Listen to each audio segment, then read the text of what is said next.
There's no second best crypto asset. There's a crypto asset. It's called Bitcoin, right? Right? There's no second best. Okay. It's not like, Man, thank goodness.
Is risky business.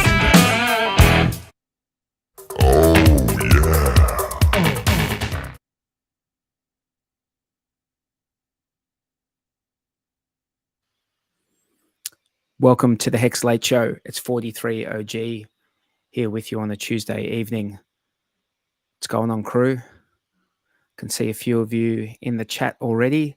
I apologize for my tardiness. I had other things to attend to. That last minute things. Let me bring up Blue Bum. Where are you, Blue Bum? Yep, here. How are you? Yeah, good. Good. Can I ask you, could you hear the audio on that clip? Yeah. Playing? Okay, cool. It was just me. I couldn't hear it for some reason. Restream's playing up. That's what you get when you get the free version. Things just don't work properly. We cannot start a HEX Late Show without me cracking open a Schweppes infused natural mineral water with a hint of blood orange and mango. And I'm drinking my own urine just to save on money. I've heard that's quite recycling. I've heard that's therapeutic, man. That's what I've heard. I've never had the guts. Feels great. Dude, I followed you on that, like on the lead when you were telling me about doing cold showers. I started doing that. I don't do that again. Yeah. I haven't been doing it for like a year, but I was doing that. I followed you on that one. I'm not sure about the urine, dude. I'm not sure if yeah. Never know. Yeah, try. Yeah. I think I'll need I need a bit more convincing. Something about the this cold one's you orange tang guys. Let me just here's Sammy. Yeah, what's up, Sammy? Hey, yo, what's happening? What are you talking about? I just got here now. Self-improvement. Yeah. How you going? All right. Yeah. Yep. What's happening? Not much. I'm just opening up We've been pumping a bit, hey? Over the last few days. Have we been pumping? Yeah, a little bit. Have we? Yeah. Well, I mean, you know. You were the one that told me. I wasn't aware until you told me. Me? Did I tell you? Maybe it was a couple of days ago. I don't know. Yeah. No, I mentioned it. That because we did pump a bit. I think I'm talking about PHEX here. I think we pumped from 0.005 something to 0.008 something. So I'm not There was a time when that would have been a huge move. It still is a exactly. huge move. It's just we've had such a huge move down that it doesn't feel like it's like, oh yeah, you know. It's like- But it's still, I mean, that's still a big move. It's still like, what is it, 30%, Yeah. over 30%. So it's still Remember the pretty stream crazy. when we were on stream when we went from like 1 cent to like 10 cents or something like that. We just like On one berserk stream. one day. There was a stream when we were on, but I think when it broke 10 cents, we were on stream. It was either that or 1 cent, one of those. Dude, we're on stream for all of them. We streamed through all of it, all the way up and all the way down. We've been here for the lot. A round trip. Yeah, well, we always said it was going to be a really good ride. Buying tickets to the best show in town. You know, there's that meme of the roller coaster with like the Yeah. HEX logo in the roller coaster going like this all the way up. Yeah. And Yeah, like we're just on the part where we've been going down for a Yeah. while. So got- I'm yeah. expecting now, like we should, you know, 2 at some years. point in the not too distant future, we should have some sideways at least. Enough with the down. Enough with the down, hey? Enough with the I down. know, right? I'm seeing a lot of people in the chat here. So a big g'day to everyone in the chat. I Hey, need to do, everyone. you know what I need to do? Can you guys just maybe have a chat? I just need to do one thing. I need to open up a window here. So I'll be with you in a second. Did you see, hey, Sammy, did you see what Crypto 7 has been doing? Someone, the Appian has commented on it. He had a stream. He's got this whole kind of thing going on where he thinks Somi is like 4 or 5 people with the 250K budget. And like, That's crazy. he's got some weird stuff going on in his head. And I know that he was pissed said off something.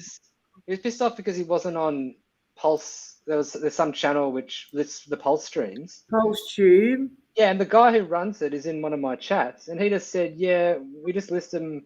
Like he hasn't streamed for 7 days, so we list whoever's streaming currently, kind of thing, you know." Yeah. So it's I got know nothing to do he with had a people hating problem. him or anything, but I know he had a problem recently with Somi because I remember everyone sort of said, no, don't be, go be crazy. But yeah, there was the other thing where he thought that Somi was an AI bot. It was an AI, whatever that means. Like it's artificial intelligence. I know what that means. Like, how know is what a I mean? streamer AI?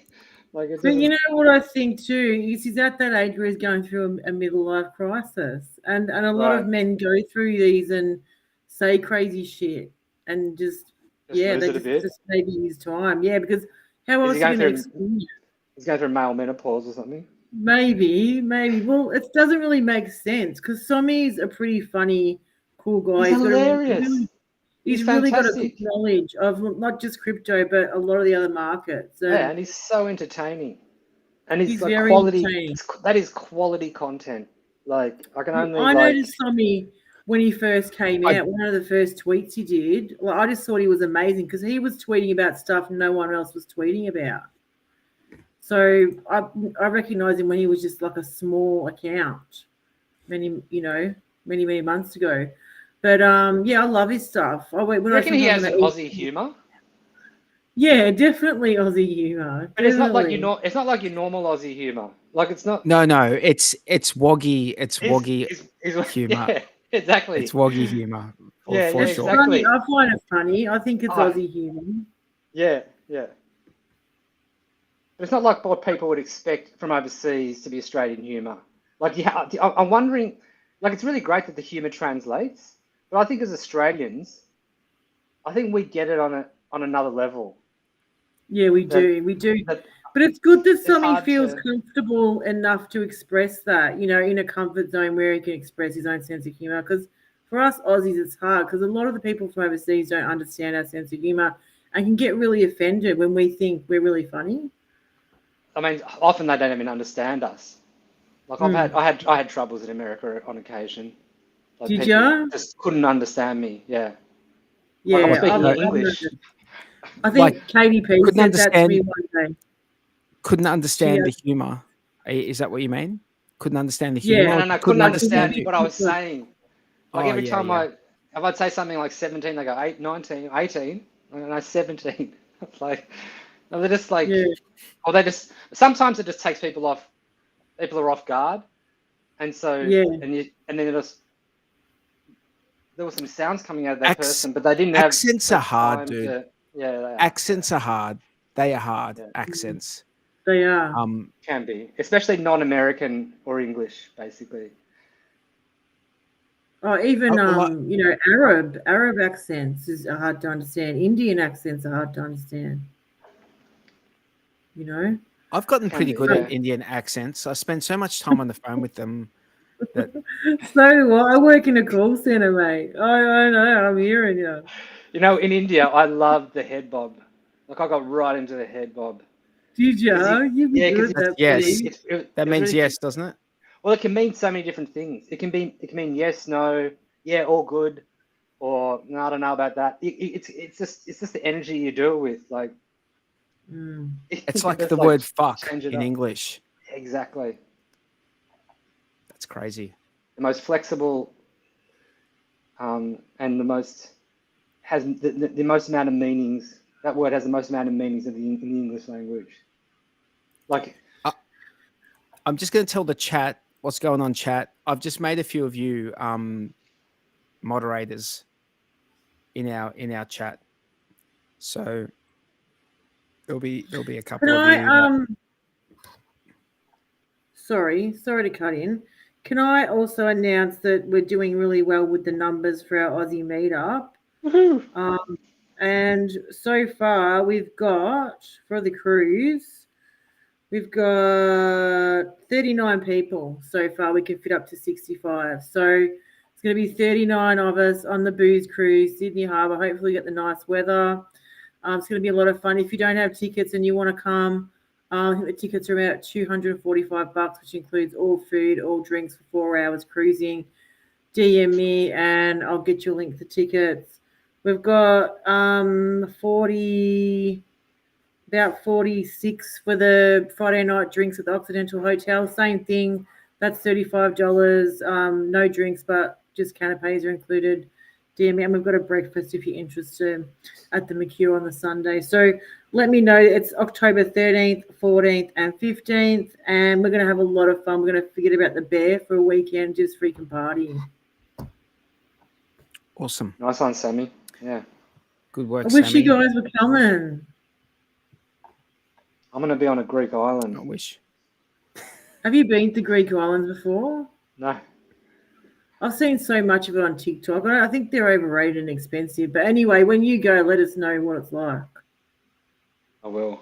I'm going to an obscure I'm sure one. they're good. I'm sure they're good. They look better than what they are. Like Fiji, that looks better than what it actually is. But Fiji yeah, was awesome. You didn't like Fiji?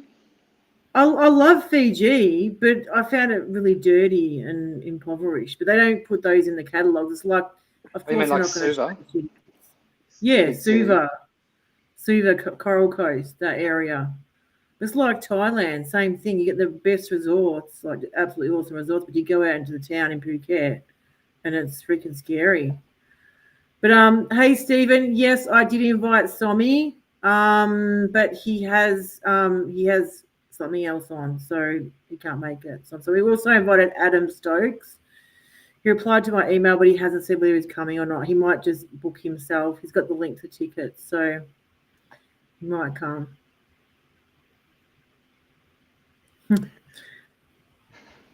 I've heard Santorini is awesome, and shout out to Par Excellence. You guys, I'm not sure if you realize, Par Excellence and me started doing happy hour, the Aussie DeFi happy hour on Fridays, which everyone's welcome to the happy hour, of course, and we've just started doing that. So it's nice to be streaming with a smart guy like that, and we were lucky enough to have Cabana Crypto on, given that it was, happy hour and we've called it happy hour.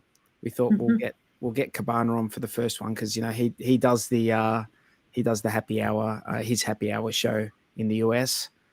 What's Santorini? Oh, that's a Greek island, is it? Santorini, Right. yeah, Uh-huh, I right. believe so. Oh, that sounds awesome. And how's Cabana going? Is he well? Because he's very quiet these days. No, he's still doing his thing. It's just everything's quiet in the bear. Everything's quiet in the bear. But look, I've got a little clip that I saw earlier today that I'm going to play, just because I think it's something that might stimulate a little bit of thought. What can I do? Okay, yes, we are bored. We're all bored now. But has it ever occurred to you, Wally, that the process that creates this boredom that we see in the world now may very well be a self-perpetuating, unconscious form of brainwashing created by a world totalitarian government based on money, and that all of this is much more dangerous than one thinks, and it's not just a question of individual survival, Wally, but that somebody who's bored is asleep, and somebody who's asleep will not say no? See, I keep meeting these people. I mean, just a few days ago, I met this man whom I greatly admire. He's a Swedish physicist, Gustav Bjornstrand, and he told me that he no longer watches television, he doesn't read newspapers, and he doesn't read magazines. He's completely cut them out of his life because he really does feel that we're living in some kind of Orwellian nightmare now, and that everything that you hear now contributes to turning you into a robot. And when I was at Findhorn, I met this extraordinary English tree expert who had devoted his life to saving trees. Just got back from Washington, lobbying to save the redwoods. He's 84 years old. He always travels with a backpack because he never knows where he's going to be tomorrow. And when I met him at Findhorn, he said to me, "Where are you from?" And I said, "New York." He said, "New York, yes, that's a very interesting place. Do you know a lot of New Yorkers who keep talking about the fact that they want to leave but never do?" And I said, "Oh, yes." And he said, "Why do you think they don't leave?" I gave him different banal theories. He said, "Oh, I don't think it's that way at all." He said, "I think that New York is the new model for the new concentration camp, where the camp has been built by the inmates themselves, and the inmates are the guards, and they have this pride in this thing they've built. They've built their own prison, and so they exist in a state of schizophrenia, where they are both guards and prisoners, and as a result, they no longer have, having been lobotomized, the capacity to leave the prison they've made, or to even see it as a prison." And then he went into his pocket and he took out a seed for a tree and he said, "This is a pine tree." He put it in my hand and he said, "Escape before it's too late." See, actually for 2 or 3 years now, Chiquita and I have had this very unpleasant feeling that we really should get out. No, we really should feel like Jews in Germany in the late 30s. Get out of here. Of course, the problem is where to go, because it seems quite obvious that the whole world is going in the same direction. See, I think it's quite possible that the 1960s represented the last burst of the human being before he was extinguished, and that this is the beginning of the rest of the future now, and that from now on there'll simply be all these robots walking around, feeling nothing, thinking nothing, and there'll be nobody left almost to remind them that there once was a species called a human being, with feelings and thoughts, and that history and memory are right now being erased, and soon nobody will really remember that life existed on the planet.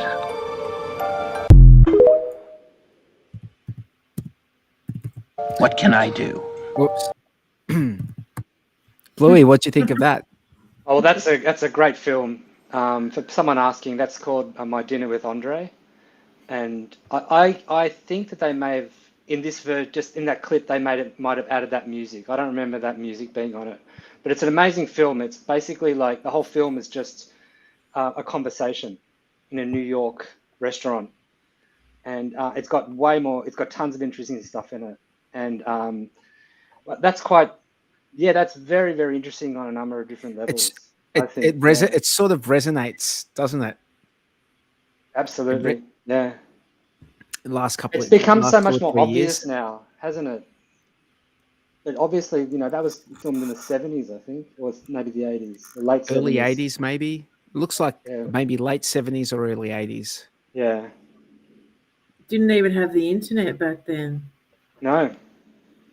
And that music's from TikTok, because I watch a Right. lot of TikTok.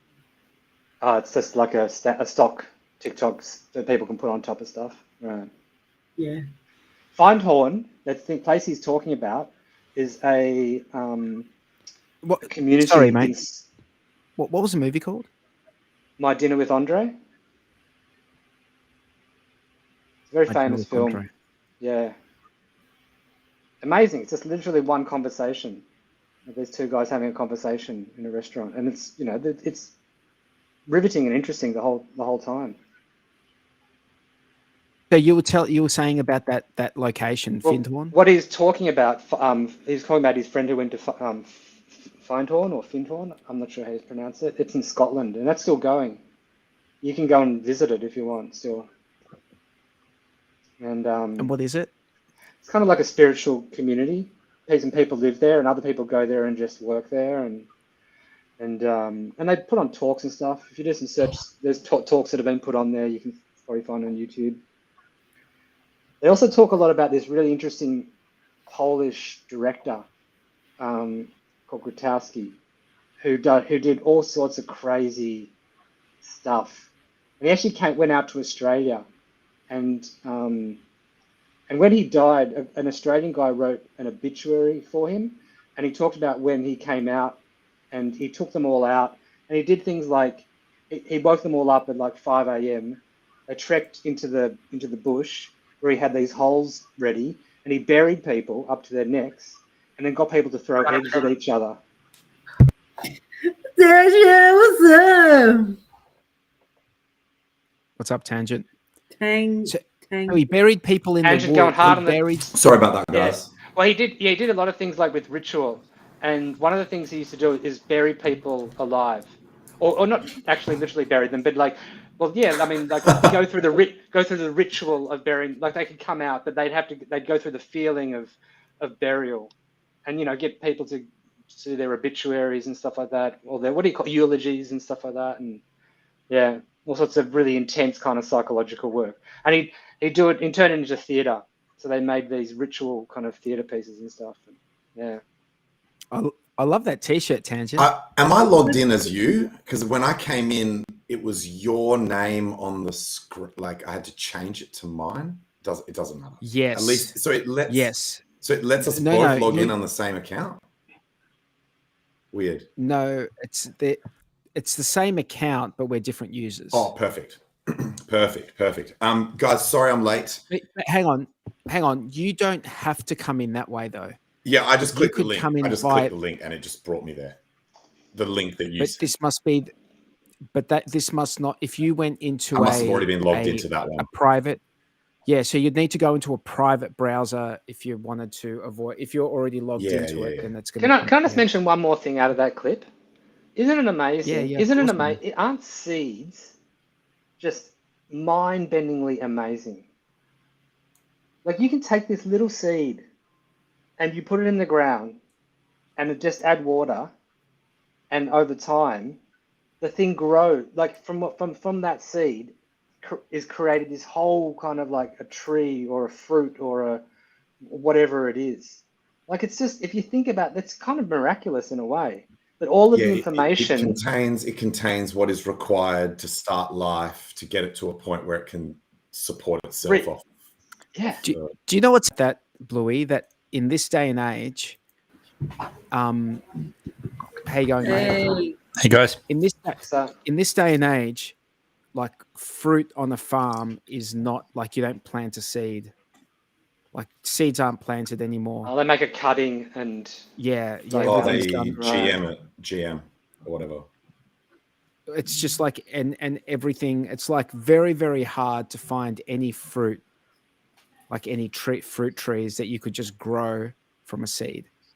Really? It's like it's like very, very tough. And even if you did grow it, the chances of it maturing and edible, like, who knows, man? Maybe an apple tree. Do you think it's just because everyone's impatient? They don't want to wait for it that long? No, this is just going off what my family in Sicily, they're all in farming and stuff. So, and that's just what they've told me, that everything is just like, cutting. I mean, it makes sense. It's the economics of it. So they clone it. They want the exact clone. So they're not going to have any kind of variety. Diversity. So they make sure the oranges only have a few pips and not chock-a-block with pips or whatever, because that's going to sell better, and that they're sweet and all that kind of stuff. Hey, there's a quote from Richard Hart. You know that account that's called No Context Hart takes Richard Hart quotes and just post them out without context. It's quite funny. Richard actually shouted them out once and said that he actually finds it quite humorous. One of the quotes was, if you really wanted to live a lot longer, you could just clone yourself, and then Harvest your when you need a new heart, you just take a heart from the like you kill the clone, take its heart, but you just have to make sure that the clone is not smarter than you. That mean you'd have to, because it'll work out what its purpose is and take you out. Does that mean you have to get copies of yourself? What's the cartoon that is all about that? There's a cartoon. So but also well fed and like nourished. You're cloning yourself. So that when you get to, like, they have to grow with you. Morty. So you get the same age, heart or liver or. As long as you don't need that heart within the next, like, I don't know, 15 years or something, like, as in, so they'd be like a baby now, but by the time their heart is able to be transplanted to you would be before you'd need it, right? Like if you're roughly our age, it would still work. You don't need them to be your age. You get your 18-year-old heart and put it in. Exactly. Or your 18-year-old It'd be like going, it's pretty. But that means pretty you have messed to up keep as yourself. a concept, You have to keep yourself as a slave, or something like that. Well, or like keep your friends close, can't you just... keep your enemies closer, or whatever. You might as well put it to work until you need the heart. Questions forwarded to Richard. This is not my idea. Can you is it slavery if you enslave yourself, like a clone of yourself? Arguable. I think it is. I think as soon as you've got an experience that deviates your thoughts, you're not the same person. Yeah. So you just grow it and as you'd have different headless, experiences, and you'd learn you grow it as a headless, like mass of organs, like and like a zombie. Just a box of It'd just meat. be a twin. It'd be a twin, but a better or different worse. person. It's better. Even identical Right, it's better. twins are different people. Yes. Yep. Yoden had a comment about the seeds and all that and the varieties. They go after old varieties that can get contaminated. And they had what was it? So the big corporations can patent and license the food. So I think Monsanto does a lot of that, don't they? Where they create stuff that's has a certain resistance to bugs and whatever, but then you've got to use their pesticides and stuff like that with it. And Yes. Except in Russia, it's nothing GMO grows without food. In Russia, GMO food is banned. But have you seen? Illegal. Yeah. I think that's a good move if you can still feed everyone. But have you seen the shit? What were you just talking about? Have you seen those Have you seen those weed killing? So the reason they do that thing that Jex is talking about with like Roundup ready crops is so that they can just use planes and crop dust the pesticides over everything, and it just literally annihilates everything except for the plant that you're trying to grow. The problem is that you end up killing the like biome in the soil as well. So you wreck the soil to a degree or almost completely. So they've now got these weed machines that's like a modified crop seed planting or whatever, like one of those massive harvesting machines. And they've repurposed it with lasers and AI. So it uses cameras and it looks at the ground and it works out what's a weed and what's not a weed using AI, and then uses lasers to blast the shit out of it and kill all the weeds. And dude, if you see one of these things running, it looks like you're at a rave because there's just lasers just like just going off. You've got to see it. It's madness, dude. Look it up. It's madness. Is that what happened in Maui? One of those went off the reservation. I hadn't heard. Like, maybe. That's the theory that it was a. There's some pretty weird videos coming out of Maui. Yeah. Like I think there's definitely some dodgy shit that's gone down there, but I don't know about the directed energy weapons or whatever they're talking about.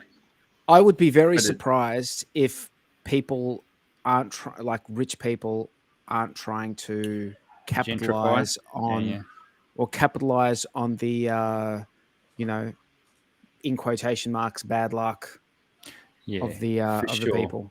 Yeah. I wouldn't be surprised. It sounds like there was some very dodgy things that took place in terms of like warning signs not being let off and yada yada. So there's obviously a few vested interests there vested interests from developers and the like, possibly as well. On a just getting back to what we love to talk about, banks and how they don't like to give us our money. Did you guys see this? I'll show you this clip. I know the Draw one. cash in Australia, the banks want to know why, so let's go tell them the truth. Around 6,000. What is it for?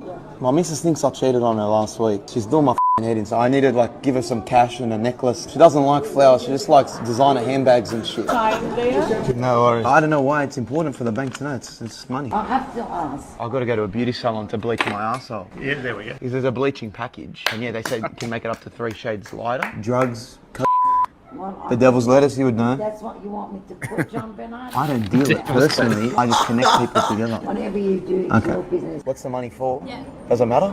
We need to ask customer why. I need it for steroids. Summer's coming up, Stereosonic festivals. I need a shred for summer. I mean, if you must know, I'm transitioning to be a woman, so I have to pay for the surgery. It's an expensive surgery. It's not covered on the Medicare. Dude, that's so legendary, bro. Yes. If everyone should start doing that, even though I'm obviously unfortunately it's the teller that has to go through that awkwardness, not the actual bank. But I think you've got to send them through that awkwardness, because then it makes them less inclined to ask. And they might actually send it up, be like, "Yo, what? Like, we don't want to have to ask this. This is getting ridiculous." Well, they've obviously been told that they have to ask. Yeah, they do. Yeah, exactly. I saw that clip. They actually have to write it. Sorry, They go on. have to write it down. But isn't it sad as Australians we're actually putting up with this? This is our money.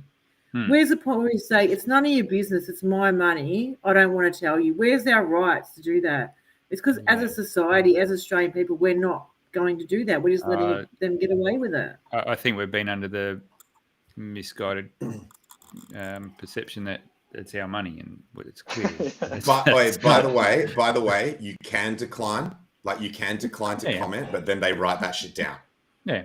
So I've said to them, I'm not giving you a reason, but that's probably worse, because then they write down they write down no reason given, and then it's probably a red flag to like. What's a good reason? What's something good that you Giving it to you could be buying a car. I'm going to give it to homeless people. I'm going to the club. I need to make it rain, so I need bills. Yeah, that would actually be a good thing to do. Give it to the poor. Yeah, just ask for it all in $1 bills. To the poor, homeless people don't have F. We don't have $1 bills though. Yeah, I make it rain 50. What do you do with strip clubs in Australia? You just throw coins. You got to try and flip them into the slot. Hey, what's devil's lettuce? Is it Weed. marijuana? Like marijuana. Yeah. Right. I've never heard that. I love the fact that he was like, the devil's lettuce, you'd know. Like putting it back on them, like, so that they have to either be like, no, I don't know what you're talking about, or or by silence. Can you literally say anything? Like, you say, I'm paying a friend for a poem. Like, you saw that he said, one of them, he said, I'm buying drugs. So, I don't. What's their? He said, they're just trying to. I'm bleaching people? Like, what's the point of them having to find that reasons? Yeah. Like, I love the one where it's AML shit, anti-money laundering. They want to. They want to make sure that you're not. Well, you're going to say I'm giving it to terrorists. Well, that's the thing. It's like, it's stupid, because obviously, if someone was doing something nefarious, they're going to lie. This is the whole thing, right? Most of these laws actually assume that criminals follow laws. He was even saying, like, I'm going to go get some coke. I'm going to go get some whatever. So, like, yeah, he did that one. That was ballsy. That was ballsy, because they write that shit down. That's perfect as well. That's such an Aussie kind of humor as well, isn't it? Like, that's and like, I think with spitting in the the thing face of authority. The thing I'm really realizing now as well is if we stop using cash, and look, it's definitely a lot convenient to be able to tap a card and things like that, but I think you've got to make that effort. Go draw money out from the bank. Go use cash, because if you don't use it, you will lose it. Like, if they don't see that there's a need, we're going to lose it. I'm but make at least put up a fight, man. At least, you don't have to tell me, man. let me get my wallet, dude. I walk around with like money all the time. Yeah, I but that's 'cause always you're a wog, have man. some money. Yeah, that's because I'm a wog. But I'm just saying, we should all be carrying money. We are all wogs, apart from Sammy. Sammy's an honorary wog, I think. By the way, I can't even remember. my chick bestie goes hard on that shit. She's on my Twitter. She's the chick I brought to the PulseChain community. She goes hard. She pays everywhere cash and doesn't carry cards, and will just like if they're like, oh, we don't take cash, then she'll be like, well, I don't have cards on me, so then you don't make the sale if you don't take cash. Like, and we'll literally leave. Yeah. Yeah, I can't even remember a bank asking for why you spend your money. I mean, is this just coming? I haven't been in the bank that long. Is it over a certain amount? It's over a certain amount. Yes, it is. And it's also it's been elsewhere for years. It's been like in Europe or in Italy at least. It's been there for years that they've had to like anything over €1,000, they have to give like reason why. Japan is really Japan's really interesting because there is cash everywhere. You can pay with cash everywhere. Everyone accepts cash, but they also have like these amazing. They have these cards. It's called a Passmo, and you put money on the Passmo, and you can kind of like you can go to like all around the country, like any trains, metros, whatever, and you just and you can also pay for other stuff on the Passmo. Like I think you can buy food and stuff like that as well, like at the 7-Eleven. And then at the 7-Eleven, it's actually a machine that you put the cash in yourself. So there's someone there who does it up for you, but then you don't give them the money. You just like put it into the machine and all the coins and the notes in the machine. Oh, so they've geared up their tech so that they can be technologically advanced and fast while still maintaining cash. Yeah. Whereas here, it's a head, like as in it slows everything down. It means, the kids that work these tills don't know how to do mental arithmetic to know how much change to give you. Dude, that's smart. We just need to bring that tech over here. Yeah, that should be easy. Did you go on the bullet train? Blue, yeah, did you end up doing it? How was it? Tell us about it. Amazing. It's just like I was just like catching a train from Flinders Street to somewhere in the outer suburbs, like a 45 minute train trip, but I was in another city. Yeah, and it stopped along the way. Did you feel like you were going on a really fast ride, like a roller coaster or something? No, I just felt like a normal train. It felt like a normal train, but it's bloody fast and goes fast. Did your face go back like this, like you on a motorbike? No, Sammy, you don't feel velocity. You only feel acceleration. It doesn't matter. At the top speed, it just feels like you're stationary. I know. And the curtains would have been closed, right? Because it would have just been like a blur. And the Tokyo subway system is something to behold.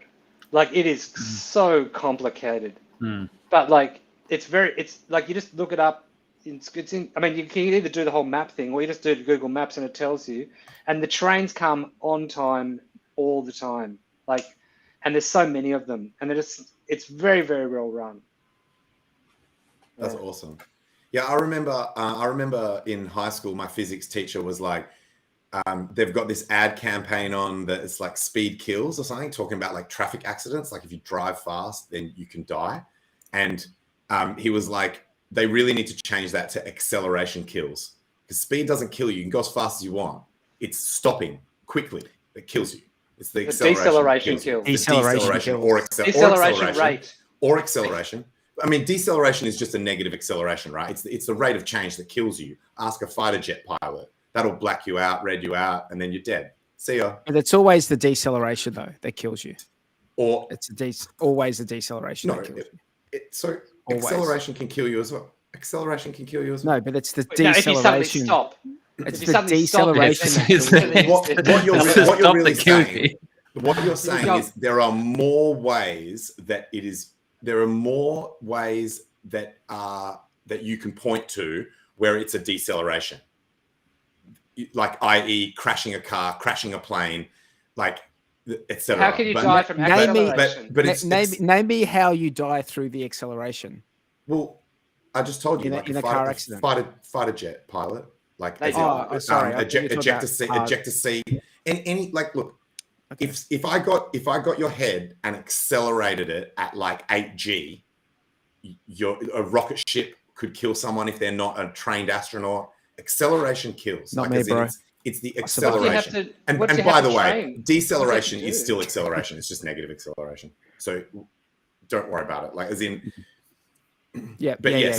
stopping suddenly. How do you train? How do you train not to die in acceleration? No, they do. They go through. Yeah, that's the point of training to be an astronaut. Is they train, whole process. train to not die under that what level do you of G's. What do you learn a skill, or do you just like? Yeah, you do. Like you tense all your lower legs up and your core and everything. Yeah, stop the blood from draining out of your head, bro. So to bring this back to crypto, what Tangent is trying to say is that deflation does not exist. It's just negative inflation. That's true as well. But to bring it back to crypto, we talk about rocket ships. We're all going to the moon soon, and you better practice some of the stuff that Jexa was just talking about. Tense those abs, because the G forces are going to rip the blood straight out of your brain. If you're not ready for it, you're going to be dizzy. We're on the bullet train. So congrats to Tangent for doing his first solo stream on DeFi Down Under channel. Yeah. Just under a week ago, if you guys haven't seen it. Yeah, it was on, when was it? On Thursday or? I think it was Thursday night. So did you stick to the plan? It's cool, man. You done your PRC TA? Or so I only did PulseChain. Something I actually failed to mention on the episode is the reason why I think PulseChain is so important. I'll probably chart that one every time, regardless of this whole DAO token gating thing, is the movement of the Pulse chart directly impacts all the other coins if you're looking at them in dollar terms. So I just charted just PulseChain just to show what people how it's going to work. But typically, it's only going to be the coins. It's going to be token gated. And in the episode, if anyone's interested, go and watch the episode. I explain it all. I explain why I'm doing it that way. Hang on. When you say token gated, what do you mean? So people that want their coin charted, whether they're the founders, the team, or just like a holder, have to send that token to this DAO address, this Dilly Dow. This Dilly Dow is going to basically be, that's going to token gate. I know it's a silly name, but it's no. It is fucking genius of a name. The Dilly Dow. By the way, people made fake. I said in the episode, I said, if you see anyone doing like a Dilly Dow or any kind of associated token, it's a scam. And literally within 24 hours, there were 2 fake tokens. No way. 2 fake Dilly Dow. 2 fake Dilly Dow tokens. Bro, and there's people obviously been watching the show. Bro, there was 200 views of that show. So I think there's not that many people that have actually seen that show. So go check it out. It goes for 17 minutes. Yeah. It's worth so I'm pretty keen to do it that way. I think for me, but we know who's copied it. It has to be from that group of people. It has to be people that watch the show. Exactly. We're gonna get yous. Don't think you can make Dilly Dow tokens and not get. I'm good at on-chain, bro. I'm good at on-chain. So how does Dilly Dow work? Someone's just got to send in a token to a public address. So if people send that token into that public address, then that will go be charted on the next show. Okay. So and what I like about that the most, like I went through all the reasons why I've done it that way, but the one that I like the most is I don't want to have to put up with people complaining about what tokens are on the show and what aren't, and the ones that aren't on the show. Like Ivan on Tech is always talking about, people are in his comments, oh, why aren't you talking about ADA? Why aren't you talking about this? Why aren't you talking about that? Oh, why'd you mention that token? I don't like it. It's like, if you've got a problem with what's on the show, then you fix it by you using the token gate to get the coin that you think should be on there. And that's it. It's as simple as that. Actually, so you got to pay the Dilly Dow. That's right. So yeah. You just send a fraction of a token, and it's tiny. It's like $10 worth of tokens. It's like it's pocket change. It's the price of a coffee. Particularly if you imagine that some of these tokens, I imagine, will be the coins that have done sacks that raised like millions and millions of dollars. If they can't afford $10 worth of tokens, so I made the analogy. And sorry for people who have already seen my first episode. I drew the analogy to a nightclub that has a small cover chart. It's just to keep the riffraff out. They don't give a shit about the $5 that they're going to get paid. It's nothing, right? It's literally just to stop people from just walking in off the street, causing a ruckus and being a problem. So it's just a filtration process. It's nearly free, right? So, and I chose $10 arbitrarily just because it's just Sorry? Yeah, I just want to ask a question. I thought you were finishing up there. Yeah. So, and then basically I'll just make it higher or lower depending on, like, I'll just tweak that amount. So if 100 tokens are all trying to get their shit in, then I'll make that price higher. If no one does it, I'll make it lower. We'll do it like that. Nice. So I had someone write to me asking me, because since OKX stopped listing, Hedron and Icosa aren't on TradingView. And he was like, he wanted to Is that know going to happen how as well? that's what I think. Because I don't use any of that TradingView, but like I just use Dex Screener. But he was saying like I was just wondering if you found something equivalent to TradingView I'll be using Dex Screener to start off with. All right. Okay. So that's what most people are going to be limited to, hey? Or anyone that's playing in the DeFi space, that's what they use anyway. Like no one uses for that sort of stuff. Is there a big difference between TradingView and Dex Screener and what you can do with it? Or? No, it's the same. They use TradingView technology. So this guy writing to me, it's just basically because he's used to using TradingView and he doesn't want to have to use Dex Screener, basically. But it's the same thing. I actually prefer Dex Screener especially for lower liquidity coins. Thanks, Brizology. Because what Dex Screener actually does is they omit candles with zero price action. So the chart doesn't look like, so when you've got like low liquidity coins, you don't end up with these hyphened candles that look real weird. It just takes all of them out. So you get like a nice looking chart that just shows the price action. So I actually like Dex Screener. Like Jexa said, it's got all the tools. By the way, if you guys know founders or whales or anyone that wants to get involved in this thing and participate to do this show that I've started on this channel, go to my Twitter bio. That's where the Dilly Dow address is. So yeah, I think when you're charting PRC20, like when you're charting tokens, you've got to be you can't be using TradingView because 90% of them just won't be there. Yeah. You're muted, 43. Thanks guys. If you want to check out Tangent's new show that he's doing, you need to subscribe to this channel. True. And click the bell so that you get notified when there's a new stream on, because unlike all the other streams that we do, the Tangent doesn't go by schedules. He just streams whenever the fuck he feels like it. Good point. And I did actually say that was one of the things I said on my first stream, where if it takes off and becomes popular, I will look at setting a schedule for people who want. That was one thing I used to always get as not complaints, but people, when I used to stream and it used to just be completely whenever I felt like it, people used to say, we really like your streams, but we would like to be able to make sure we see it live. Are you ever going to have like a schedule so that we can actually make sure we're watching the live version? And I never went down that path. But if this thing takes off, I'll think about it. Maybe not for every episode, but maybe like one a week or something will be a scheduled stream. Cool. Hey, did you guys listen to the Spaces this morning? Sorry, finish if you talk on the subject, but yeah, just wondering if anyone heard the Spaces this morning. No. Melbourne time. A little the one what was it about? On Richard, there's lawyer discussing Richard's yes, case. Yeah. I thought it was bullish. I thought it was good. I thought everything about it was positive.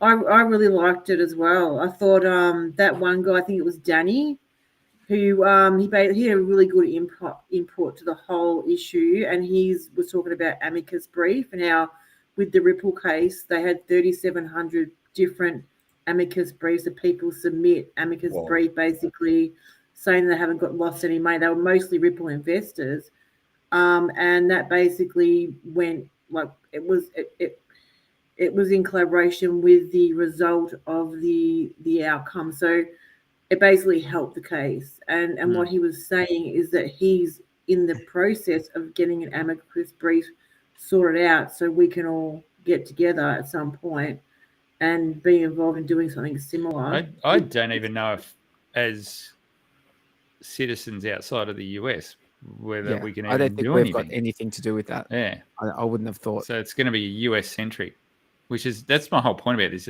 They're trying to attack a global platform from one country. Maybe They're not we even should- doing that. maybe All they're all doing is we trying to could extort do money is- out of Richard. Yeah. Like, Yeah, that's all it really is. Yeah. But as a consequence of what they're doing, they're hurting people around the whole world.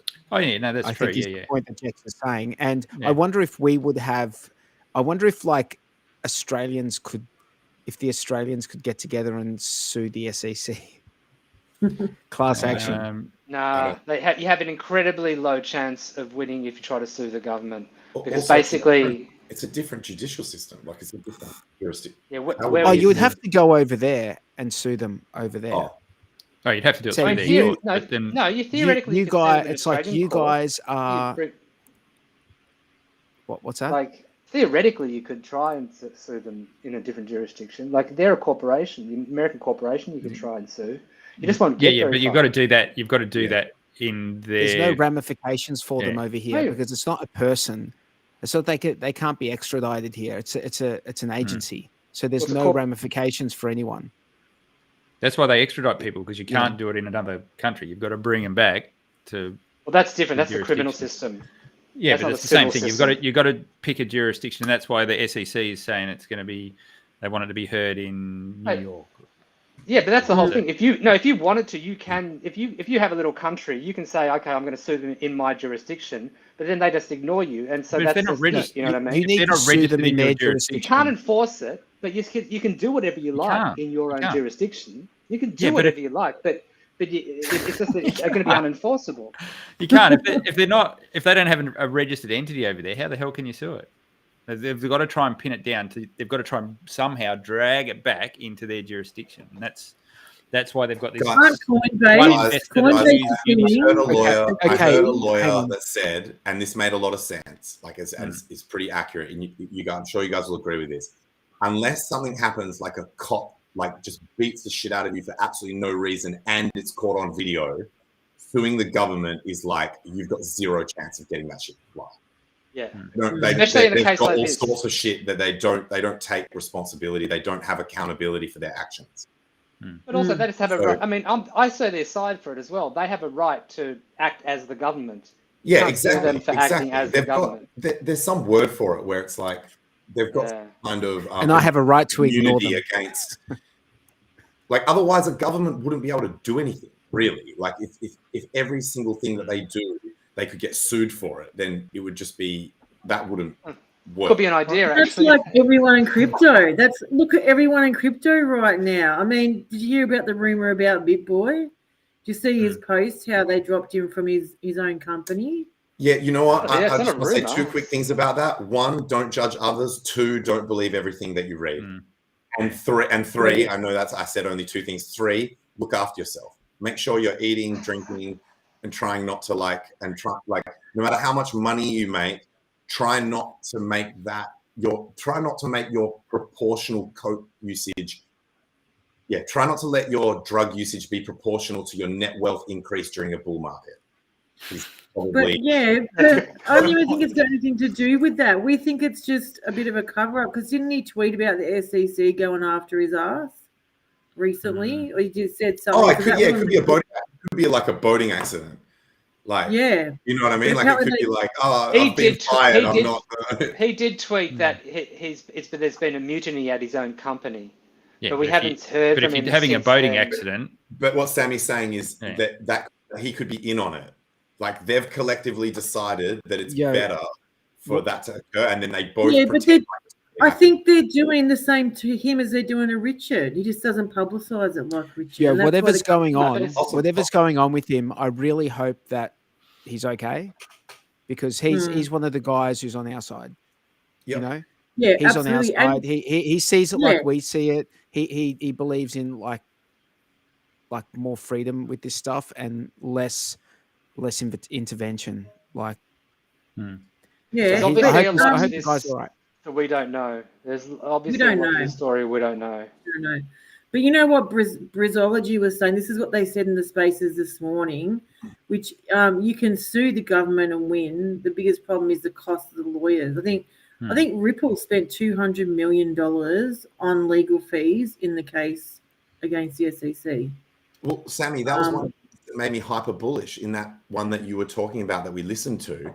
That guy was saying very, very, very few projects have the ability to absorb the cost of this type of action and not go just completely bankrupt. And so literally very few people that can actually handle the cost of this type of thing, which means that our shit is well positioned to come out of this successfully, whereas other projects would get totally wrecked by this. So that made me more. Yeah. Do you see what they did? Do you see what they did to Jordan Peterson? No. What happened?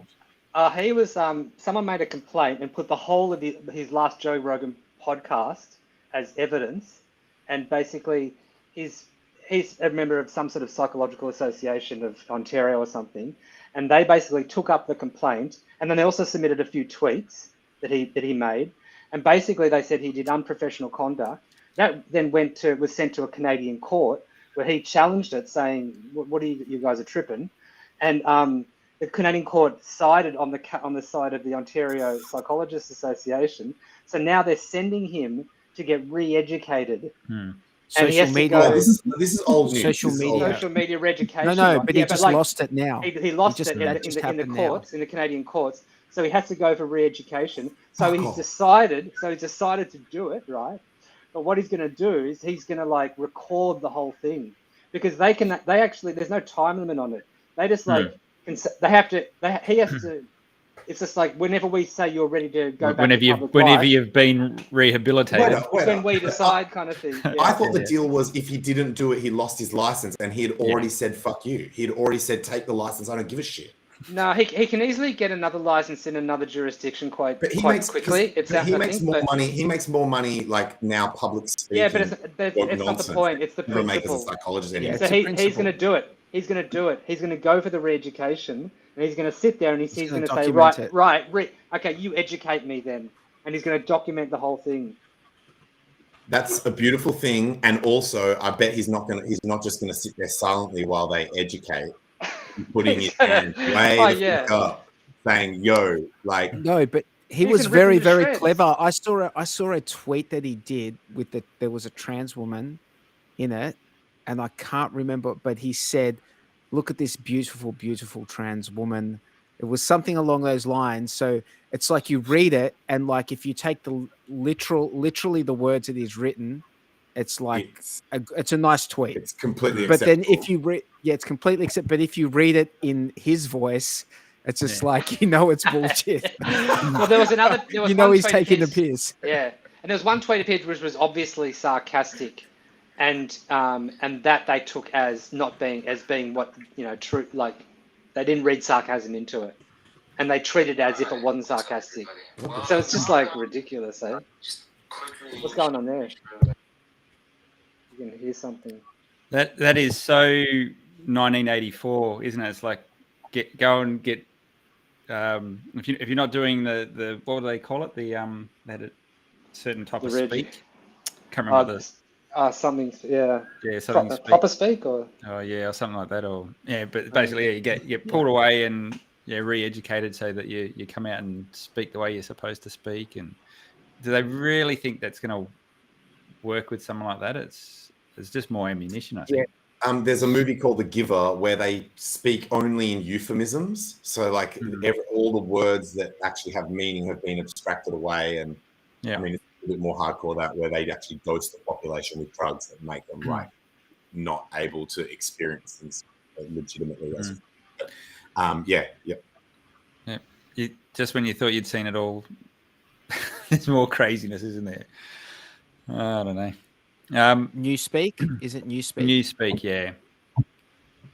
yeah. I like this idea, dude. I really like this idea of people writing stuff that is hyper sarcastic. But no one, if they get attacked for it, you're just like, what do you mean? Yeah, that's what I'm. Yeah, it's the best thing. Yeah. That's What, so devil's good. lettuce Yeah, is so something good. nice to eat.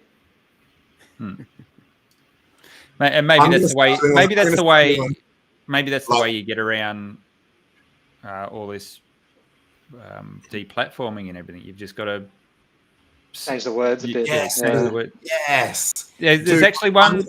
I'm going to use instead of saying this is fucking clown world, I'm going to be like, I'm really happy with the way the world is headed, where the world is heading at the moment. There's a guy that treads the line really well. Dr. John Campbell. I don't know if you've come across his stuff. So he's this old fella that he's based in the UK. And when all the shit started happening with CV-19, he was actually saying, yeah, everyone go out and get vaccinated and all this. It's looking at the stats, it's legit and it's helping and things like that. And then over time, you've seen him evolve to where he's still following all the science, and the science is leading you down a particular path, but then everyone else that's reporting on it and the governments are diverging further and further away from what the actual science is and what the statistics are showing and things like that. Mm-hmm. So he reports on it factually, but he treads that line beautifully where he's pointing out the hypocrisy of it and actually still bringing all the facts, but using like the CDC's words against them and the UK what are they, the NIS or whatever over there, or NHS over there. So using their own data against them. So if you keep a lookout for Dr. John Campbell, he's one of the good guys. He treads that line beautifully. And I think we're going to. I've seen that guy. I think I've seen that guy. Has he spoken with Russell Brand? Yep. Before. Yeah. Yep. Yeah, just recently, and so there's a what's that? The intellectual dark web that's forming where you get all these contrarian thinkers, and I saw this awesome quote that said, "I tried to follow the science and couldn't find it anywhere. Then I followed the money, and that's where I found the science." Yep, that's pretty much it. Great quote. I just want to ask the people in the chat if they know. I know that there exists somewhere in the HEX community ecosystem interwebs a chart of the T-share price chart that shows you like the cost of a T-share of T-shares in dollars. Mm-hmm. HEX daily stats. Is HEX daily stats? Yeah. Is that? Is it a chart? It's not a chart. It's so if you want the chart, it's I'm talking about the chart. Go.hex.com. Hexfire.io. Do they have it? Pretty sure. Look. You want the cost of T-shares? I want the chart. Yeah. I'll give me a second. I'm pretty sure that's it. Hexfire. Yeah, I had looked before. I mean, there's one on the go.hex.com. You can see it. I'll just go.hex.com. While you guys are talking, I'll have a quick look. Pretty sure I've seen it there. In dollars. Yeah.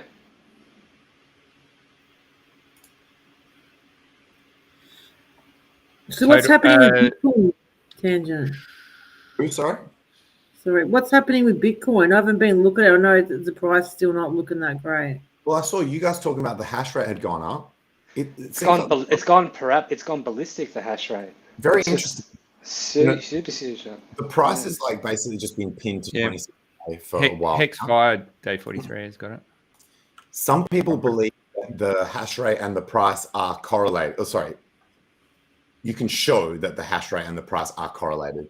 But some people believe that one leads the other. Some people believe that the other leads. Well, wouldn't it be miners getting ready for the halvening? I also saw actually somewhere. Possibly. So yeah, I guess that's not a bad point. That if they know that they're going to be earning less per block, that they have to have double the amount of mining power to double the hash rate to be able to maintain the same income. It might also just Possible. be the chips. It might be chip like efficiency. Oh, there is a new chip that's come out actually. I was told about that in a Twitter space. I think it was Satoshi that told me about that. Not the Satoshi, the stacker modes. I call him stacker coat mode instead of Stackermoto, stacker coat mode. So basically, I'll go and take a look at that while you pull that shit up. What we just talked so just yeah, you talk about that for a second. I just want to talk about T-shares, and I want us to have a look at this T-share chart right here. Check this out. And is this for like the combined hexes or for P-hex or E-hex? Is red or green? Red is the total. Red is the total T-shares. So, it at its height, it was about 11 million T-shares. Wow!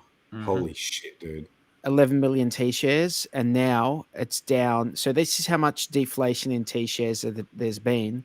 Now it's down to 9.8 million T-shares in existence. But what I guess the thing that's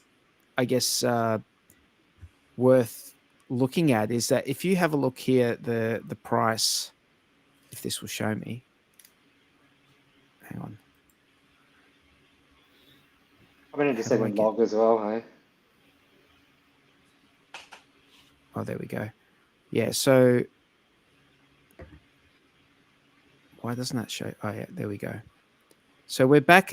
We're talking about early. This is the beginning of 2021.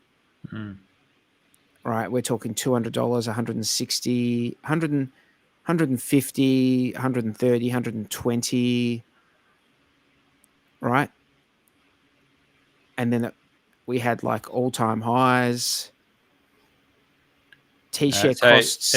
Ash has just said, but does that include encapsulated? And it would, because it'd be looking at the HEX contract and pulling total shares from it's that. looking at T-shares. It's not. Yeah. So if you look now, it also it's E-hex, is it? Or what happened? This must be E-hex. This has to be E-hex. I think this is E-hex. So yes, so guys, this is a consequence of all the people emergency end staking, and also people whose stakes have expired not restaking. And so this. But the point I want to make is that the cost of a T-share, is, we're talking 2020 prices. The price of T-shares are from this is on Ethereum. Bro, that's so insane. I don't know if I've been going back and forth with someone on Twitter literally the last 24 hours where they've said no one's staking HEX anymore because there's no meat left on the bone, and the guys that come in now can't get a share.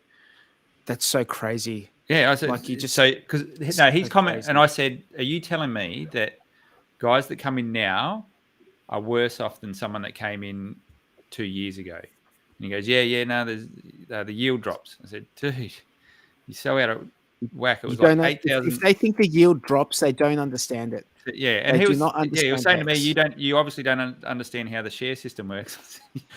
I think I'm being polite, but I think they're contradicting themselves. Yeah. So they both ways.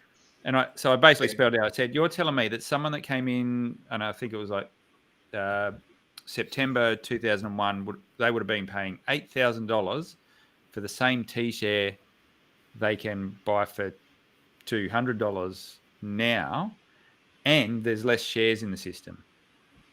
So this is like a reboot. Everyone's getting the chance. The daily payout's more now than it was back then. Yeah, the daily payout is more. Yep. So what is it, the daily payout now? It's around 6.5. On both chains? And back then it was roughly like 5.9 or something, wasn't it? It was under 6. Oh, look, in 2020 it was like 4. Oh, wow. 4.5. Do you know what I think is happening? Is at the moment, people look at the price and they go, okay, well, if I put my HEX and I stake it, I'll get yield, and let's say it's 20% for a couple of years. And they look at the price of it now and they go, oh shit, that's not much. But I can, from experience, I can tell you, if you're not staking now because you're sitting there going, I only get 10,000 HEX and it's worth bugger all or whatever. I know it's yeah. When the market ramps up again, people will be clamoring to get a fraction of that because that yield will be worth a lot.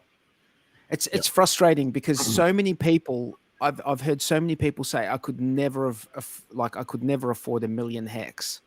You know, it's like you can afford $1 million HEX now. Yep. Like you can afford to get $1 million HEX and do a staking ladder. Guys, You know? this is just yet another example of exactly what happens. That people say that they want an asset when the prices are high, and claim that they wish they could buy it in lower, and then if the price ever goes there, they don't want it anymore. Like it's literally they just get tricked by their own human psychology at every step of the way. Well, that's why I wanted Another to bring it up.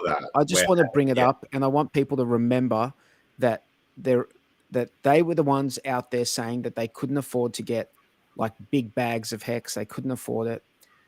Back in the day, you know, they couldn't afford it. Well, you can afford them. You can afford to buy those millions. In fact, dude, let's do two things. Everyone's different, but you can afford it. So you're really doing two things. One, you're reminding people, hey, remember how you felt back then? Were you lying to yourself? It certainly appears that way. And number two, we're going on the record now so that we can clip this shit in like 6 to 8 months from now and be like, yo, we had a show where we talked about this, and now the shit is like, here's how it is now, here's how it was then. You know what I mean? Not that we're telling anyone what they shouldn't do with their shit. Do you want to know how? Back then, sorry, I'll just make this point. Back then, as we said, the daily payout was like 4.5 in 4.5, 5 HEX per T share. So now,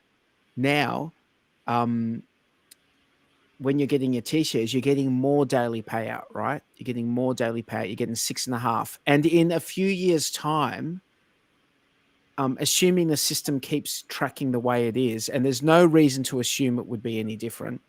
You know, if things keep tracking the way they're going, there will be a higher daily payout in future, and that's the whole point of locking in like stakes and getting the T shares, is that the daily payout goes up, which increases your percentage, your APY yield year on year.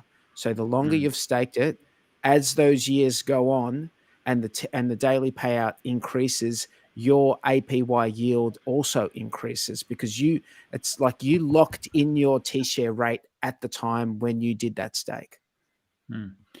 Okay, do you want to know something else that's super mental about how deep a discount a T share is at the moment? From the time when it was 8K per T share to now when it's $200K. $200 like per T share. $100. 100 is it? Or whatever it is at the moment. The share rate has actually probably close to doubled. I don't know exactly, but it would be a fair amount. So you've got a deep price discount, and that's with the share rate more interest yield every day. Because T-share price actually always goes up in HEX terms. You're saying it even more than what it appears. Yeah, exactly. Yeah. As in, if you were charting it, you're getting even more discount than what you think you're getting if you just look officially. Yep. So if we went just back up to the same price that HEX was when it was 8K per T-share, it's probably going to be 15K. I was just thinking the same thing. Yeah. And I don't think people understand how deep a discount that is. And there's what is currently the T share price? The share price is, I think, 29,000 HEX. So essentially, if we're going to take, let's say we're going to take HEX on PulseChain, which is 0.00929% per hex, and we're going to multiply that by, let me have a look at the rate. What is the rate? It's on PulseChain, it's 29,126. That means one T-share is costing you $270.58. However, that's if you are staking it for the shortest amount of time. If you do a max length stake, you can divide that price by 3. So it's actually a T-share if you do a max length stake, or even not a max length, even 10 years would be $90. Or if you did, let's say 5 years, it would be $180 based on that. Bro, And that's one T-share.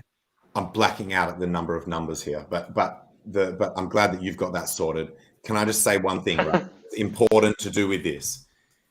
Even the biggest, smartest hater of all the people that I know of, right? Like, I respect this guy. Some of you will know who I'm talking about. It's a frenemy of mine, right? Everyone in crypto should be your frenemy, by the way. Adversarial thinking. This particular frenemy of mine, smart, bags on PulseChain, rips on PulseChain and Richard constantly, calls PulseChain a vaporware chain. He calls it a LARP chain, right? Even he admits that the Richard Hart provenance will carry a lot of these projects through to be some of the better performing assets within this next bull market. So if you believe that that's the case, that HEX will have a place in this next bull market and that it's not just going to go to zero, then this is if you assume that and you do your own due diligence and all of that shit, then this is a deeply, deeply discounted point right here. Yeah, this is the opportunity that people were crying about, like crying that they missed. This is what they were crying about that they missed. Yep. You know, they were crying. You OGs got the thing. Oh, if only I could go back in time and get the. Yeah. Now's your time. Now's your chance. Yeah. Time machine. And don't forget that some of the people allow you to go straight back. These people actually, like, some of these people think that, like, OGs didn't put any money into it. Like, or OGs actually threw in. They could have seen the future. That it was like some kind of risk-free. It's like, no, OGs put in thousands of dollars into something that they had no idea if it was actually had a future or not. Yep. Had no idea. So now, with the benefit of hindsight, you guys actually with a similar amount of FUD around it, actually. But they get to see that the contract works, and it hasn't like failed, and it's had like almost 4 years of uptime. 4 years, like almost 4 years up. You know, when HEX came out, like Ethereum had only been around for like 4.5 years or something. So we're getting to the point. I agree with you, Blue. I agree with you, Blue. It's now generic, with HEX, the same FUD. It's a scam, is the FUD, right? But the thing is that the risk profile now is better, like better risk profile, because before it's a scam and people were like, I don't know if it's a scam or not. Now the accusation is it's a scam. See, the SEC said so. And the beautiful thing about this is the people that say, I don't give a shit what the government says, are going to be the ones that win. It's different. It's different now because it's definitely different. It's definitely back then it was also, you had it was new on its side. And so you could dismiss a lot of the FUD because it was very obvious these people hadn't researched it and hadn't looked into it. And you could listen to Richard and be like, wow, this guy speaks truth. I'm going to I shouldn't even say that. Hearing what this guy has to say in terms of his words, not him, is increasing my confidence in this. Yeah. But you think a lot of people just don't believe the bull market will ever return. Like, I know for me, I was in crypto in 2017, and I had my doubts. You know, you had some very dark times thinking, you know, okay, is it ever going to go up? You know, no, we had much more. Good point, Sammy. We had much more. I remember those times, but it was less dark as this. This is like this bear run has This has been crazy. It's been people are going crazy. hard. Eh? It's not over. It's not over yet. I mean, we could still see Bitcoin. Sammy, on my timeline, it's over. Sorry. Yeah, I'm with Jexa. I'm with Jexa on this. Oh, can I ask I Tangent? reckon we've still got grief to go. But it'll Sorry, come back. you think it's going to come back? Absolutely. We're going to get another bull run, guys. I want to ask Tangent because for the longest time, probably late last year, you were saying that the bull run, we were definitely in a bull run. Yeah, I mean, look at the Bitcoin chart. Bitcoin chart's still going up. It's high highs, high lows. Doing really well. So, really all I said in say the early stages of this year around March is I said this appears to be that the bull run has commenced and we're going up, and that has continued to be the case to this day. Like if you look at total one or total one or Bitcoin. It's been we've been in a bull market since the start of the year. That's a fair call. I guess we sort of don't feel that. We've been unnecessarily smashed. We've been fucked. No, that's not true. Like we got fucked by the SEC news recently, but before that, we were doing the same thing as every other altcoin is doing. When you look at their charts, that's what I mean. Their charts are still in a downtrend, moving to sideways, where Bitcoin and ETH has been trending up. And if you take the all-time chart of something like Cardano and lay it over Bitcoin, you see the exact same thing played out last cycle as well, where Bitcoin returned and started moving up like it is now. ADA still went down, started to go sideways, where just as Bitcoin was coming into its second leg, which is arguably where we are now. That's when everyone started to cycle out of Bitcoin and ETH and into the alts. Will it happen again? Who knows? But agreed. Yeah. In the early stages of the year, I did also say that even for the people who didn't think that we were in a bull market, they'd have to at least admit that we were in a transitional market, right? Like I was like, it's either bull or transitional. It's not bear market anymore, right? And the other thing I was going to say is, I always admit that I'm personally usually a perma bull, right? Like I tend to be more bullish than most at most of the time, right? So that means that, it's amazing this like 4-year cycle, because it's kind of like it's such a self-fulfilling prophecy, you know, and it has happened every single time, but it's kind of like people front run it a bit more, so we're getting longer bears, and then by the same token, people should jump out of when it goes bulls, so we're probably going to have shorter bulls, hey? Then at some point, I don't know,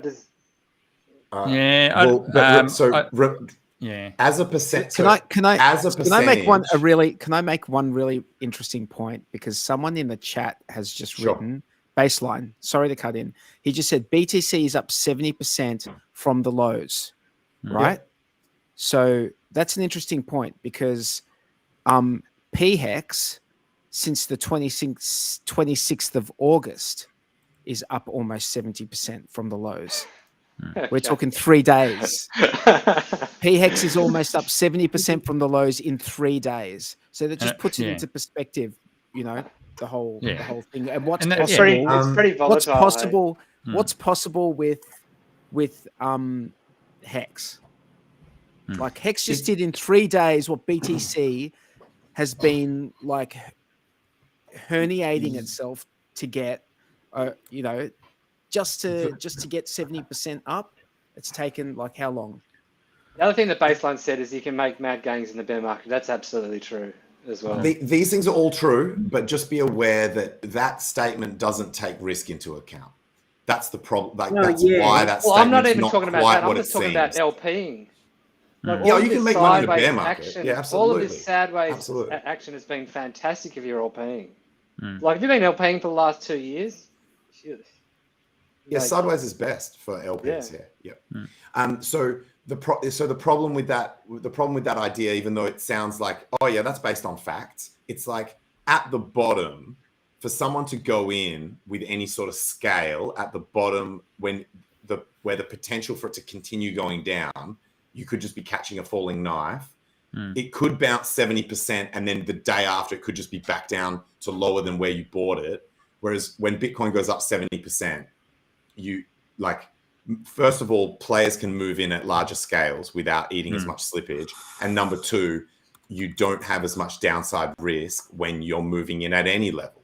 So I think even though that is a factual statement, I don't like, because as soon as I heard that, I was like, where's the fallacy in that particular statement? However, it does highlight something that is very true, that if you do have the balls and the risk appetite, you can make serious gains in crypto, even in trying environments. In 3 days. In short durations. In 3 days. I don't know if I'm supposed to drop the name. I will look at Peppy. What did it do? It did crazy amount of X's in 2 weeks, like in a bear market. That was crazy. Yeah. But there was a huge risk involved.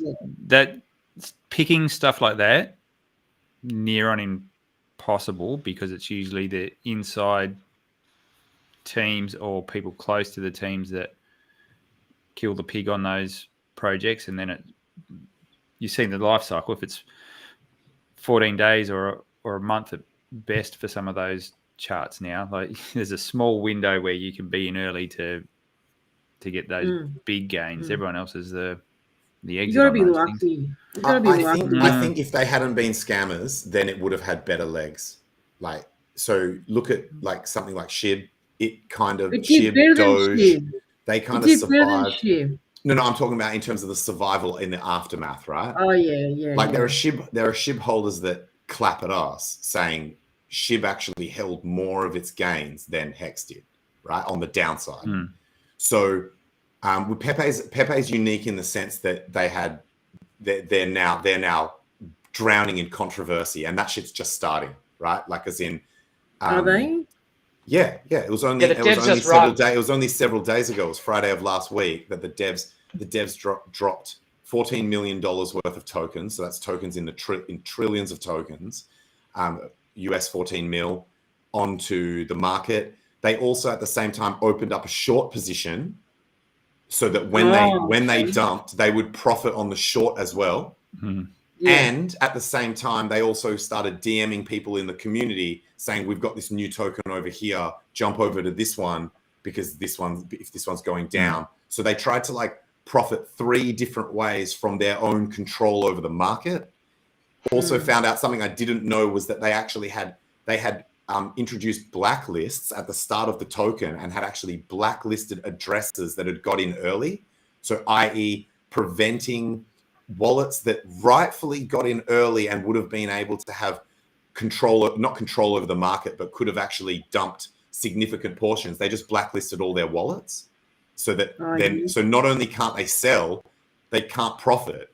So effectively theft, right? Like in my point, absolutely. So now that everyone's going into it, it's looking like very nefarious in terms of the team. Paulie, who was a well-known community member in that community, called them out and doxed them. I don't agree with doxing, but he doxed them out, put their names and shit onto the internet, had pictures of them buying purple Lambos, reported them to the SEC. Really? Shit. Is this the Peppy guy? Yep. Paulie went fucking hard. Paulie went hard.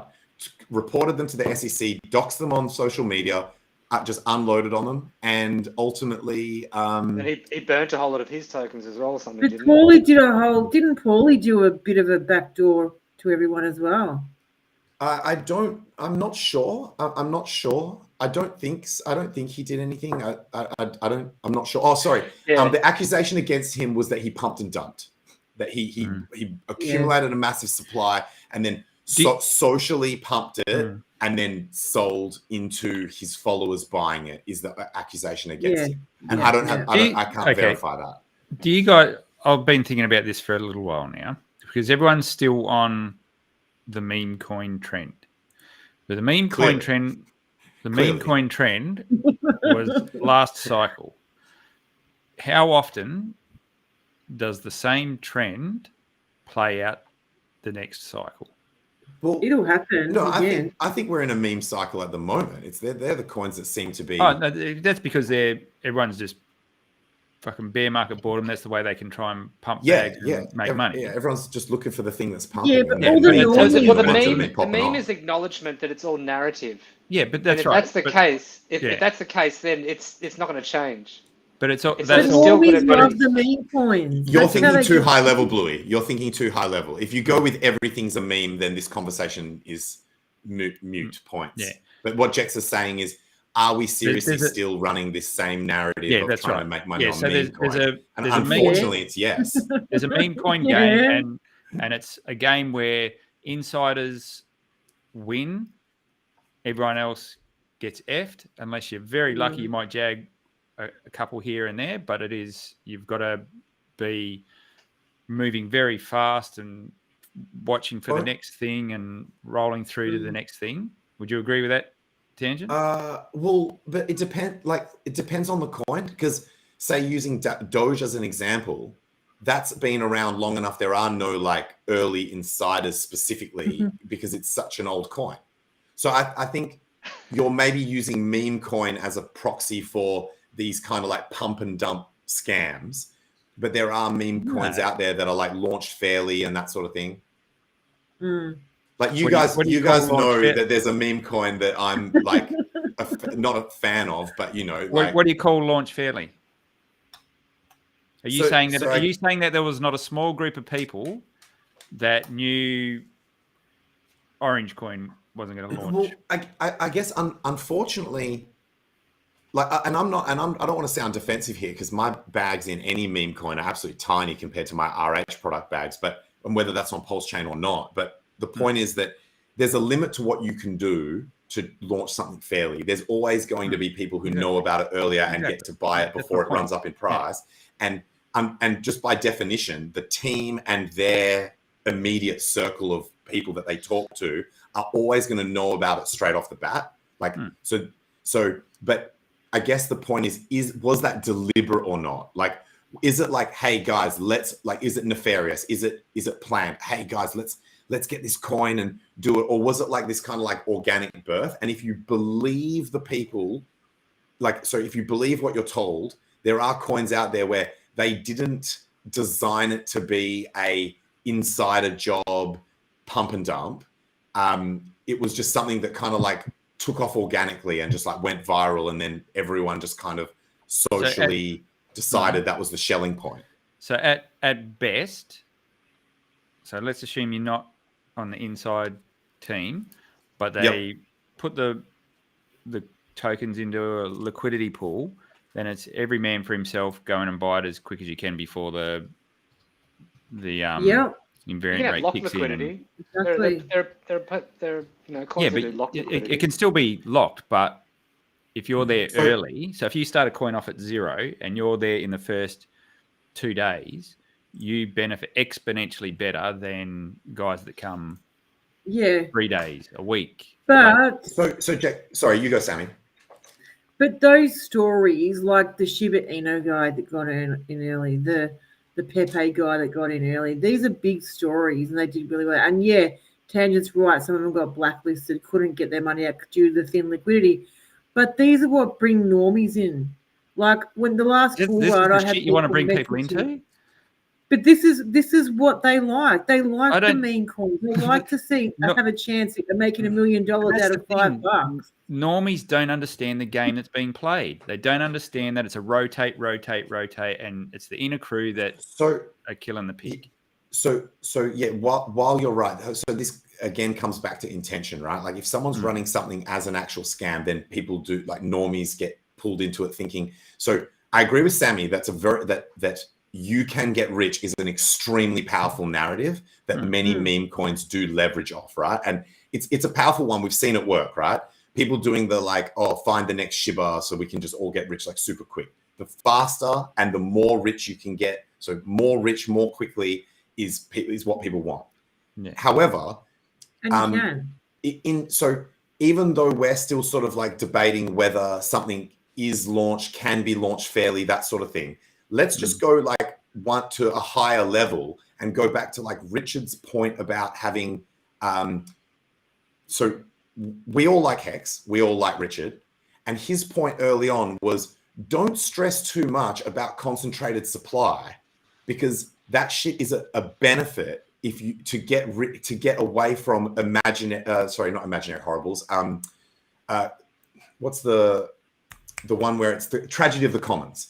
So to get away from the tragedy of the commons, sometimes it's better to actually have one or several people who actually have a big enough supply that they are actually going to do, like, not to do work, but to that they are going to give a shit. They're going to care about the survival of the project. Maybe fund things, maybe push things, maybe be there for the community, those sorts of things, right? So if we still believe Richard, and we still believe that thing that Richard said about HEX, then I don't see why we should even really be debating about whether these meme coins have got sort of insiders who happen to get like a bit more supply than other people early.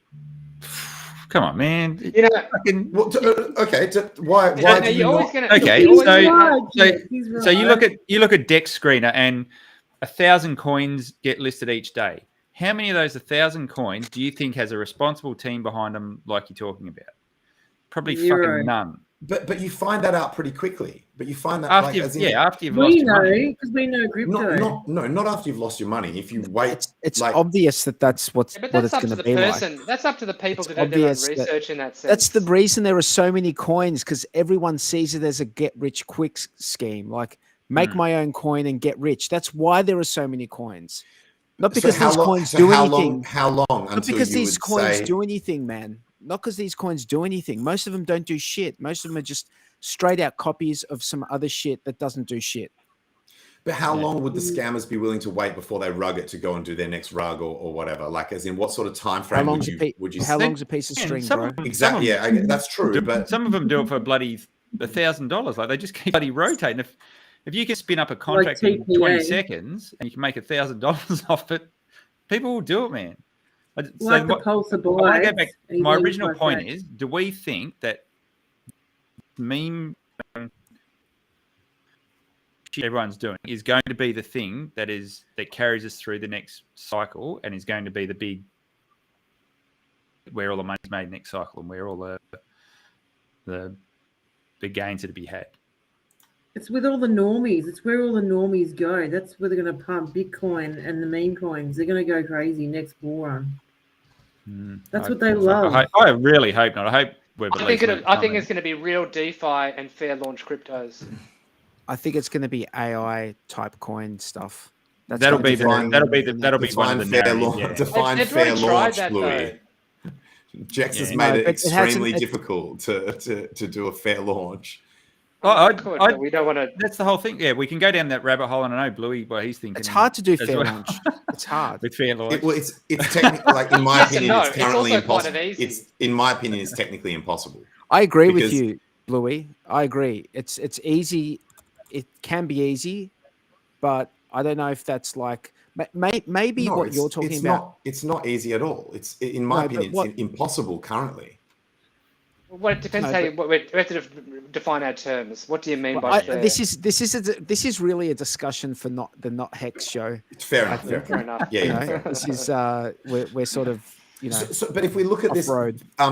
this 43, if we remove specific coins out of this conversation and just say, what sort of market regime are we in? Like, are we in a are meme coins the thing that people are investing in at the moment? Is it a bear market? Is it a bull market? Is it PvP? Like, what's going on with the market, and how does that impact what we're doing with the coins that we care about? Right? Like, you know what? Maybe it's privacy. Maybe privacy is what is gonna. But it's always a meme. It's a meme. Yeah. It's just a narrative. You know what I mean? Yeah. Like, but he's asking what the next meme is going to be. Ages. He's asking what the next narrative is going to be. 43. You're doing what Bluey did a second ago. You're too high level. If everything's a meme, then this conversation doesn't exist. Like, as in, there's no point us even debating this if it's I'm if just thinking of everything's a the. meme. I'm thinking of then the it's- zeitgeist. What's happening that's at the the way- moment? that's Okay, the way I government are think- attacking us. What's the option? It's then all of a sudden privacy coins get the big kind of like, oh yeah, let's get into privacy coins then. And as soon as you have green candles on Monero and blah blah blah. I think that I think there's a Ultimately, it's all difference. speculation, isn't it? We're just speculating of what we think of might course. do well. What else are we doing? No, we're telling the Yeah. future. No, but I think there's a difference. Like there's a narrative and then there's a meme. So privacy can be a narrative without necessarily being a meme. Because Do you think tokenomics are a narrative or a meme?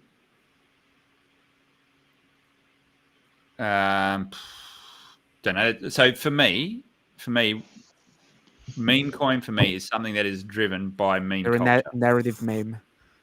Yeah. So if you're narrative meme. Yeah. So if you're for me, something that gets classed as a meme coin is something that is driven by that meme culture, which is everyone rushes into a Telegram room and, okay, guys, we're going to go out and promote the shit out of this and really ramp it up and pump it up. And that's meme culture.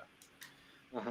Something having a narrative is, okay, privacy coins, they've got a use case. We want to protect privacy. And does that narrative mean that you get more value? Well, who knows? Monero didn't perform so great last cycle compared to everything else, but it's still very useful coin. But it has narrative. utility.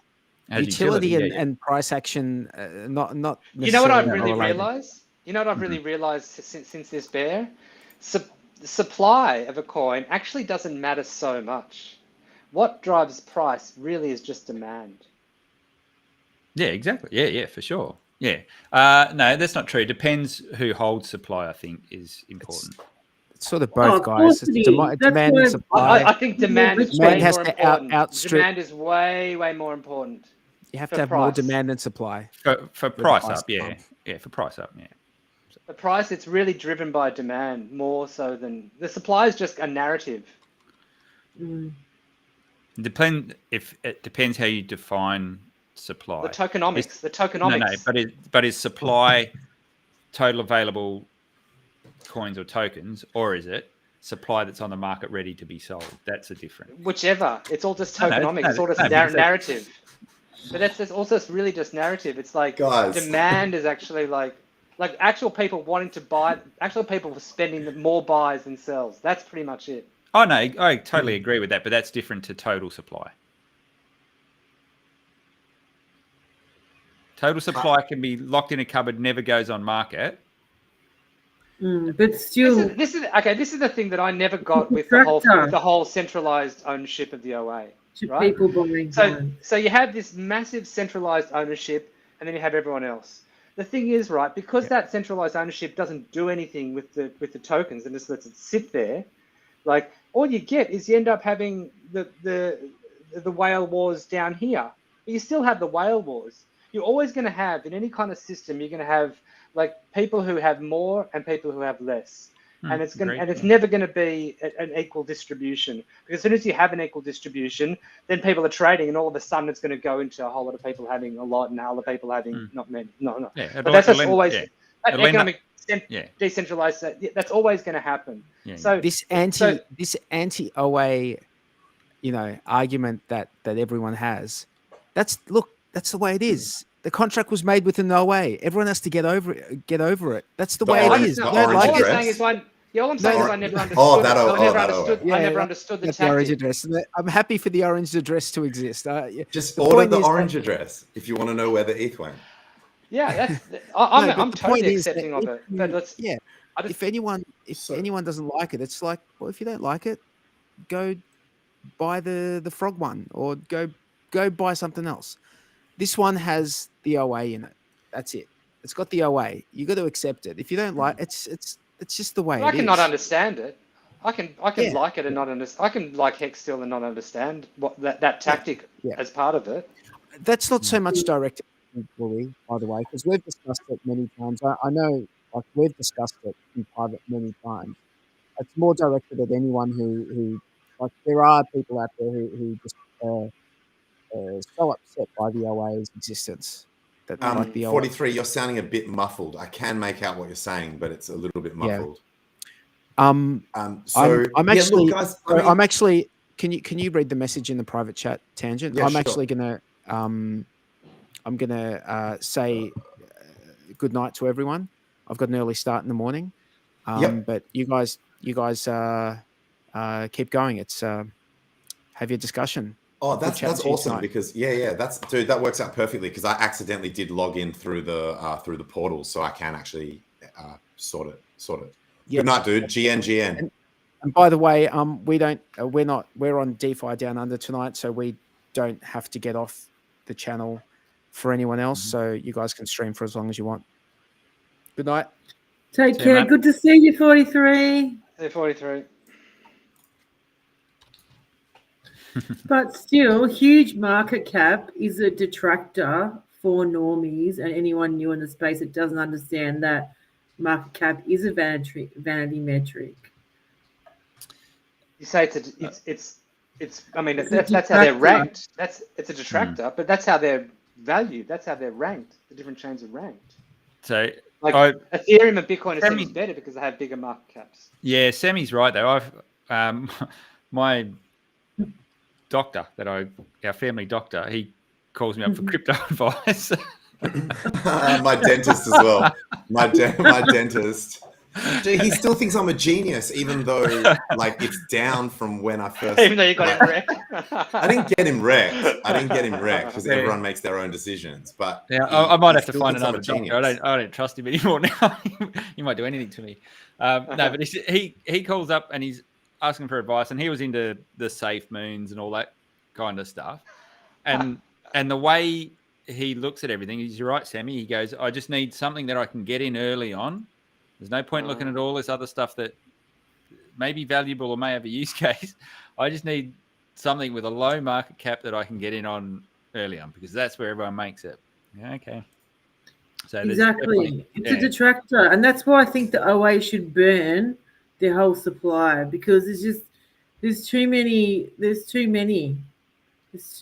circulation is too high. And I don't care if it's vanity metric, but it looks really just looks too big. We don't need that much. Yeah. I mean, who even lists? Anyone even listed correctly nowadays? Probably not. Well, how are you meant to do it? Do you do the PulseChain or the HEX? Like, do they differentiate between them on CoinGecko and stuff? I mean, I don't even look at that shit. I don't even go there. It's on Deck Screener.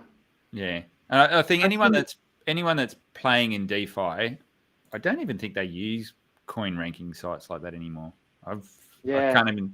Only newbies do. Yeah, I can't even think the last time I've been there to check out stuff. Maybe if it's like, I need to find some stats on Bitcoin or see what the price is on that. That's the only. Most of the stuff I do is all on EVM chain. So, rarely visit those. I think they're actually losing. Actually, I was going to say I think they're losing relevance, but I think for the market Sammy's talking about, they're not. Because that's probably the way most people find their way into crypto still, is through coin market cap. Yeah. And the influencers tell if you're new to crypto and you go on YouTube, they all say, look at the market cap. The less of the supply, the higher the price can go. They don't go deeper into the point of the value metric. So when that new money is coming in, that's what people are looking at, and that's why HEX is going to miss out.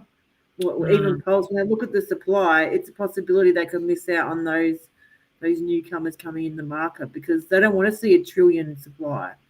That's why we're doing stuff like this. You've got to do better education and outreach. I agree. If you want to change it, that's the only thing you can do. Absolutely. It's very complex for people coming in nowadays. So much harder. So much But do you think that's just so much more information to learn? Yeah, but do you think that's just our ecosystem, or that's everything in general? Oh, that's our ecosystem I'm talking about. And you want LP? I'm not sure about. No, in general, people probably just go Bitcoin. People still just do Bitcoin, Ethereum, and then go for the dart on anything else. That's what new people coming in normally do. They get the machine gun and go, they put a quarter into Bitcoin, quarter into ETH, and then the other 50% they just go like that. It's true. And hope for the best. Yeah. That's true. Yeah, and look, I don't think you're ever going. And if you to... treat it like a if you treat it like a casino, it's going to be a casino. Yeah. And you're probably going to lose because that's what casinos are for. Mm. But it's not just. If you take the time, it's not just it's not just the HEX or the RH ecosystem, PulseChain ecosystem that's complicated now. But you go look at the Ethereum system with all the layer 2s and how they're all. Yeah. Man, it is. Yeah, that's true. And base now, and yeah, that's a meal in itself now, doing all that sort of stuff. So I think bridges, that's bridges all over the place happening. Yeah. Yep. Yeah. No, I think you're right. For someone coming in now, it has gotten 10 times more complicated than probably when we all got. Oh yeah, I mean, and especially when we found HEX. When we found HEX, it was just like bing, bingo, this is it. And so it was easy just to put it all in, make a ladder. That was a no-brainer at the time. Yeah. But now, what do you do it on ETH, or do you do it on Pulse? Do you do HSIs? Do you do a ladder? Do you do short-term on Pulse and long-term on ETH? I mean, it's just like you got to, and then how much? And how much is the end staking on ETH going to be? And are there going to be things in the future or do you do maxi instead, or the perpetuals, or? Okay. So, all right. So this is a good thing to go along then. If you were bringing someone a new come and said, look, I want to get in crypto, what would you be your to get started? This is what my first thing is. I say you have to learn self-custody. That's the most important thing. Yep. Learn self-custody. And once that, you don't know what my next answer is going to be. I'll tell you, I get them to mint like a 2-day Zen. Because I get them to start using it. Yeah, because they don't make money on it. They just, but what I'm saying is, let's be honest, do you think the Zen ecosystem is any less complicated? Oh, it's definitely complicated. It's definitely well, it can be. It's as much as you want it to be complicated. Well, that's like anything. You're right. Yeah, you're right. It's also very complicated. And as soon as you start, you find about the next thing and the next thing and the next thing, and then it all of a sudden explodes into extreme complexity. No doubt. How about this question, guys? If you need PulseChain to justify HEX, why not just buy PulseChain? I don't think there's anything wrong with buying PulseChain either. No, I don't think that's a great idea, actually. If you're someone new coming in, I think that's a reasonable play. Get some of the And you know what? I would even say have a look at Bitcoin. Like I wouldn't have said that a few years ago, but now I would. I think you've got to hedge that with a little bit of understanding, so people know. Well, if you get it, don't think you're going to retire. It's the best meme. Bitcoin is the best meme. Yeah, that's true. Yeah, it's the best narrative meme, whatever. Like it's the most known. Yeah. I usually break it down in risk and return profile. So go buy Bitcoin if you want to make 10x on your money, maybe. Not even, probably 5x on your money, and then sort of scale it up from there. Go buy ETH if you want to make 10, 20x, and then you go further and further afield. How degenerate they want to go? Well, yeah, then you can basically. You know what? Also, I tell them, you're chilling in the grove. I say take it slowly and learn as you go, and don't just go all in on it on something. Like really, like put a little bit in at a time, and take the time to really learn about all the different things, so you can make your own risk analysis. Which is what we're all doing really, and so, because it's impossible for us to really give any advice other than like in terms of teaching people about the various things. But in terms of recommending how to set up your own investment package, it's like I wouldn't have a clue. It depends on the person completely, and their life situation. This is a general comment that I heard and it resonated with me. Some people might disagree with it. It's not a perfect statement, but if you assume that buying the native asset of an L1 chain is a little bit like you are getting some exposure to any one project on that chain really blowing up. So if the killer use case for crypto ends up being launched on PulseChain, the PLS token will benefit from it. So it's almost a little bit like, it's not the same as, but it's a little bit like buying an index fund for stocks, where rather than trying to pick the stocks that are actually going to outperform the other stocks, you just buy all of them by buying the index. And it means you're not going to ever make as much money doing that as if you happen to pick the one stock that's just going to go rocketing off into the sky. But it also means that you're balancing it out so that you will benefit if there is a general, you know, like if there's some really epic successes within all of those. So it's almost like you're getting some exposure to all of the projects. Do you know what I think is good about the PulseChain ecosystem, particularly at the moment, and this may change, is I don't necessarily, like, of all the major projects on there, so HEX, Pulse, PulseX, things like that, I don't think it matters what you buy because they are so tightly linked. And we've seen it the last 2 days. We've seen HEX leader run and everything has been dragged up with it. So I don't, if you buy a couple of things in that ecosystem, I think you're okay. If you buy one thing in that ecosystem, like you say, Tangent, I think you'll benefit. But I think that's probably, I think that's amplified in the PulseChain at the moment because liquidities are a lot lower and they're all paired with each other. Well, they're all linked. They're just paired with each other. Yeah, they're all, you know what I mean? linked. Whereas I don't think that's the case on other networks because they have a lot of centralized, they use a lot of centralized exchanges for listings as well, and things just aren't as closely linked. It's a double-sided sword. Yeah, it is. If all of a sudden people start going into HEX, that's going to pull Pulse up. Yeah, if everyone starts going to Pulse, that's going to pull HEX up. Yep. But the same, or whatever, Hedron or whatever. But the same happens in the opposite direction as well. And that's what we've witnessed. That's what they're correlated for sure. Yeah. But do you know what I reckon will happen? This is just my opinion and may not happen, but on the PulseChain ecosystem itself, if one is doing a lot better than all the others and is leading the way, a lot of people will automatically just swap into it and ride it up. I think there'll be like one major player. And I know you're saying that like Pulse and HEX may be correlated. But if there is one that's outperforming the rest, it's gonna dominate the whole ecosystem, and a lot of people will FOMO into it with everything else. That's just a theory that could possibly happen over a bull run. Yeah, I think things will go up in the same general trend, same direction. They'll go up together, they'll go down together, but then the ratios will float a little bit somewhere between some of the assets. How important do you guys think it is to learn how to LP and to get into LPing? Like, especially when we have these multi-year bears.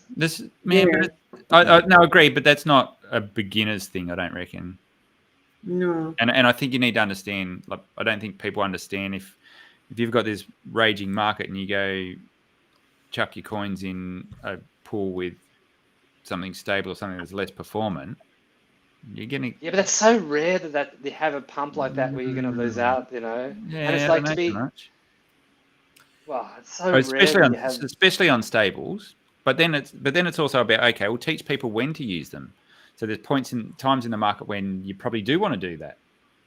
But especially in this ecosystem where we have all of these everything is going up and down together, like having HEX Pulse or Hedron HEX is kind of a no-brainer, you know? Yeah, but how many years have you been doing crypto? Yeah, you could LP between. It's a V2. It's not even like it's not even you have to work out ranges or anything like that, or you know, one-sided or anything like that. It's just because we don't have V3 yet. You're right. Like what I was about to say doesn't actually apply in terms of having things that are correlated, so that they're less likely to move outside of the range that you're applying it in. Look, we need limit orders. We need V3 pools. We need, and sorry, to answer your question, it's at the start of a bear market, it's probably important for people to learn that shit so that you don't get frustrated in the sideways grind and you can enjoy the sideways as you print fees on LP. Now that I personally believe we're transitioning into a bull, it's probably less important for people to learn about LPing and that sort of thing because you'll get smashed by impermanent loss. Now it's the time to preach buy and hold, right? And that's going to be buying spot and holding is going to be the most performative strategy that you can use from here going forward. If you agree that we're at or near the bottom. It's a ratio. You just do both, whether you do 50-50 like LP and hold, or whether you do 30 to 80, 30-70 or whatever. Well, if you assume the asset's going to go up, then doing 50-50 is going to be worse performance than just not LPing. But we could easily grind for another 6 months. So, okay, sorry. So you're saying because we don't know the future. So good point. If you're not rather than trying to assume what the market's doing or assess what regime the market's in, if you're saying, look, we don't know whether it's going to continue going sideways or go up, so do a bit of both. That LP strategy is great if it continues to go sideways, and the other strategy is great if it goes up. And then it just means that if it does go up, you're going to make slightly less money. And if it does continue to go sideways, you're going to make slightly less money than if you're all in on the other strategy of LP. Looking back, I think the HEX ladder strategy was the best strategy. Because it means especially if you have it coming out regularly, you can just make that decision at the time what to do with it. And it's kind of like you can almost like spend the interest that hasn't come out yet by using that stake. Yep. You understand? Yeah, I still like when you're still looking at yield plays, I still think that's a good yield play, and I think I like doing the validating as well. That's a good yield play where you can compound different strategies, and you don't put your principal at risk when you're doing those ones. And if you're feeding them into each other, and I'm just so looking forward for Earn and for liquid loans to come out, because there's some pretty cool things we can do with that. Well, we've got Fiat now, hey. That's going to be interesting to see whether. Yeah, I haven't played with that yet. I'm told it doesn't actually have margin trading yet. It doesn't. I'm told they haven't activated. You can't actually leverage trade yet. They can't short or leverage. So what's the whole point of it then? Isn't that what else? That'll eventually get turned on. I thought I seen someone tweet that you could. Well, what's the point? I think they might have said that the platform's up and running, but that part I was told that part. I haven't checked, by the way, so don't. I think someone was taunting HEX haters, saying, "Why don't you come and short it over here now?" Maybe they'll just. They're going to turn it on. I just think I got told you can't do it yet. So at the moment, I think you can deposit assets for a small APY. What would be the incentive to borrow on something? So I guess it's just two different functions that protocol can do, and one of them they've turned on, and one of them that they haven't. Oh, okay. So they've turned on the borrowing. They've turned on the borrowing lending shit, but they haven't turned on the margin trading. From what I was told, I didn't actually go and check. I haven't looked. So that might be wrong, but that's what I was told. Okay. By the way, I've got OG43 and I we're going to look at that on Thursday. Yeah, do it. Yeah. I've got a personal story that supports this comment that was made here that I featured, where an in real life crypto guy that I know who was like,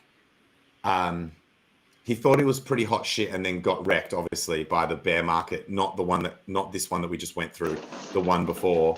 Like, he quit his job as an electrician and went full-time crypto and then had to go back to work. But he was always anti-HEX, and all the way up, I was like, bro, take a look at HEX. Take a look at HEX. You really need to look at HEX. And he was always like, no, the supply's too high. I'm not getting in. He didn't get in.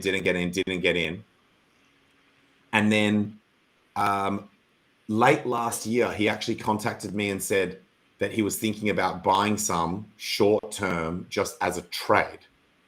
And so he bought HEX, and he doesn't like it. He doesn't believe in it. He was just literally looking at the chart and trading it as an asset. So this comment here is legit. There will be people, regardless of what they think about the project and that sort of thing, you don't actually need to be an RH Maxi to spot a potential trade. You would like to think most of the risk has been taken out of the market at this point. Yeah, exactly.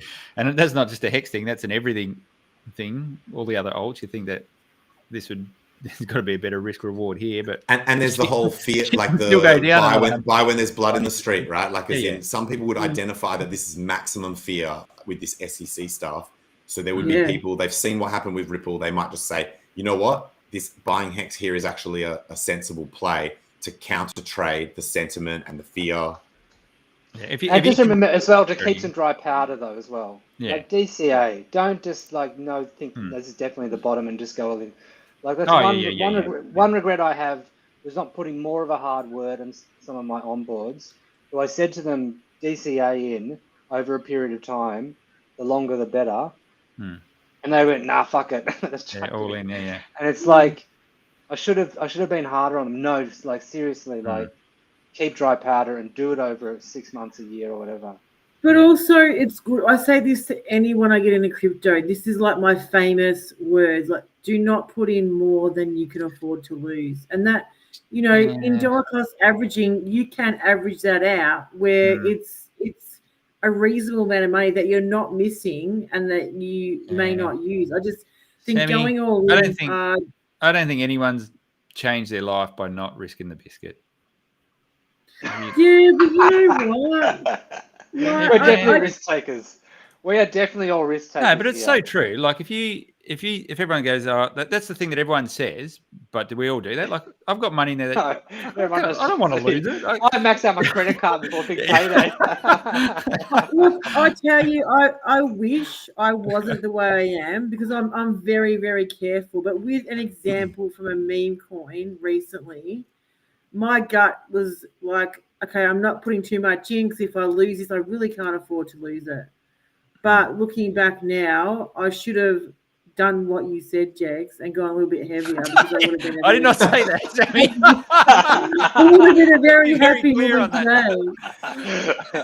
Within a couple of weeks, Jex, it was quick money. It was like 2 or 3 weeks. So, it happens. But I guess the more you're in crypto, the more sensible you become, the less trusting you become. But look at the movie. Look what happened to Mikey. If someone had said those wise words to him, do not put in more than you can afford to lose, then he'd be in a different position today. And I don't want to be that person that they're going to say, you idiot. I say to them, look, you could make $1 million and the next day it could turn into zero or practically close to, because it's fact. Yeah. No, I think not zero. It never goes to 0 though, does it? Yeah, but close enough to. Close enough to. I don't know. Luna went to zero about 3 times deeper than what I thought it could. Just kept going 99%. More, 99%. That's true.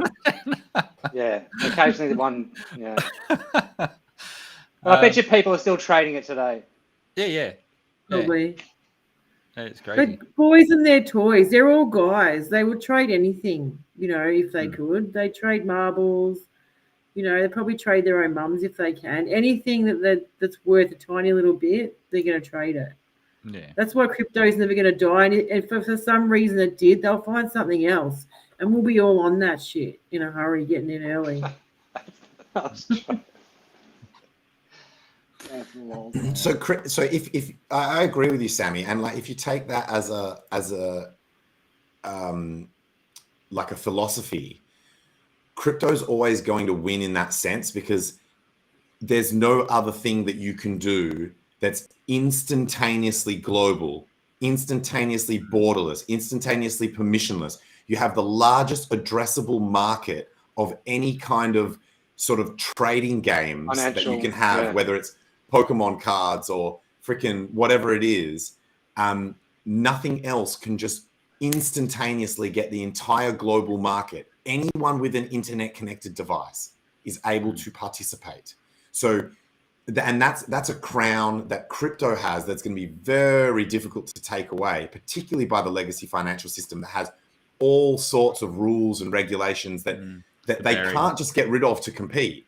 There are these aspects they can't compete with because that would break the structure that they have that allows them to use it as a mechanism of control, and it would take down their moat.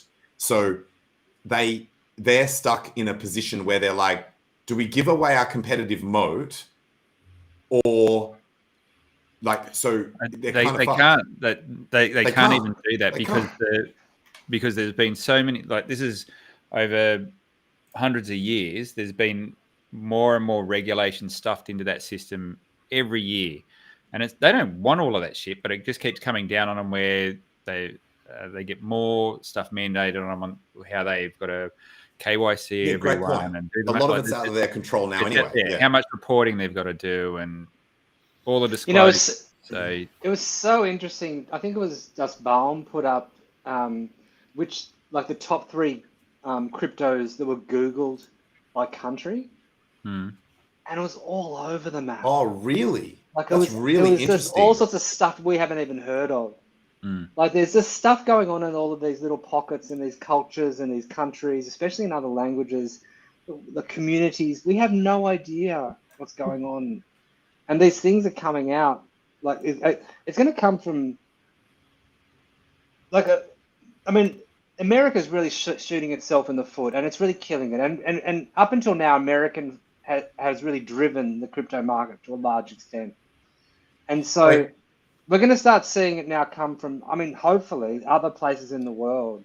I think. You know, Bluey, that might actually explain why green candles are the most powerful advertisement in all of crypto, is because that shit, you don't need to understand English.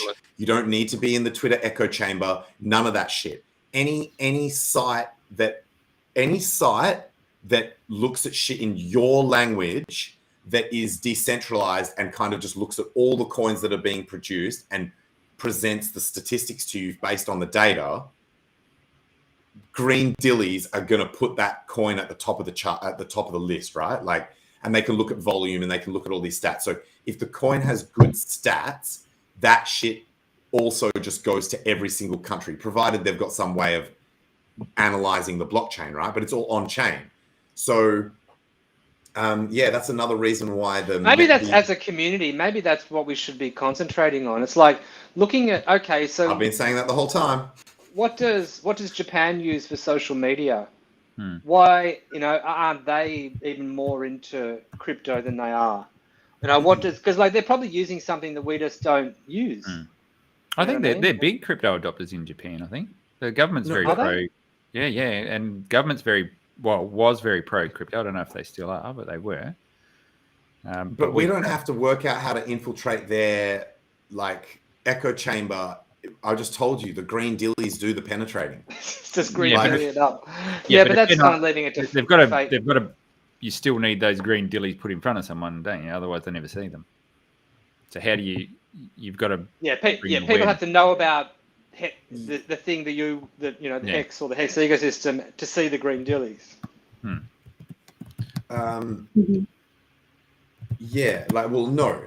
they don't need to know about it. If they've just got something that just looks on chain and just gives the data, then you don't actually need to know about it. They're not doing that. They're going to their social whatever, and something is coming up there, and that's what they're all. So what's the equivalent of? And I don't even know this. What does everyone around the world use? The social media platforms. But even for Dex Screener, do the Koreans use Dex Screener as well, or do they have a different platform? They probably have centralized thing that they look at. Maybe I've got no idea. But my point is, it doesn't really matter though. Like as long as they're doing it in where they're honestly representing the data on chain, and provided that your coin is killing it, which I agree with you at the moment. But I guess my point here is really, this is why I get annoyed at people who cheer for the price to go down, because they think that it's like gonna get a better price for their onboards or whatever the latest code is. We need green dillies. We need green dillies. That's what we need. How to get them is, I'm not saying that that's easy. We need the GD. EGDs. GGDs, gigantic green dillies. Gigantic green dillies. I did a little prayer at one of those Japanese temple things for big green dillies. How long ago was that? Like 2 days ago you done that? Because it worked. Actually, it was. Nice, dude. That's nice, Bluey. Well, Ivan on Tech did that stream where he said, let's all like meditate and manifest for Bitcoin to go over 30 grand. Yeah. No, I'm a big believer in all that. As you've seen from my latest stuff in our private chat, I reckon we get to choose the timeline we want to be on, and I'm choosing one where everything's pumping. I'm with you, Jexo. I've learned all the lessons I need to learn from that other timeline. Dude, I'm with you. I'm with you. I'm sick of being punished in that timeline. I'm moving to a new one.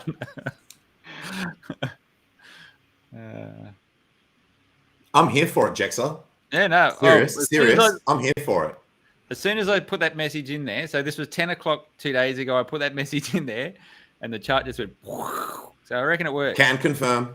Can confirm the timing of the, Positive affirmation, positive thinking. Hey guys, I got to get up reasonably early tomorrow, so good to see you all. We can end it here. Sammy, do you do an outro and then we'll go through and everyone can do an outro? All right, cool. Hey, good to see everyone in chat. Remember to message me if you want to come to Melbourne meetups. We're going to have an awesome time. And good to see you guys. Always good to see you. You too, Sammy. Much love. On Twitter. See you soon.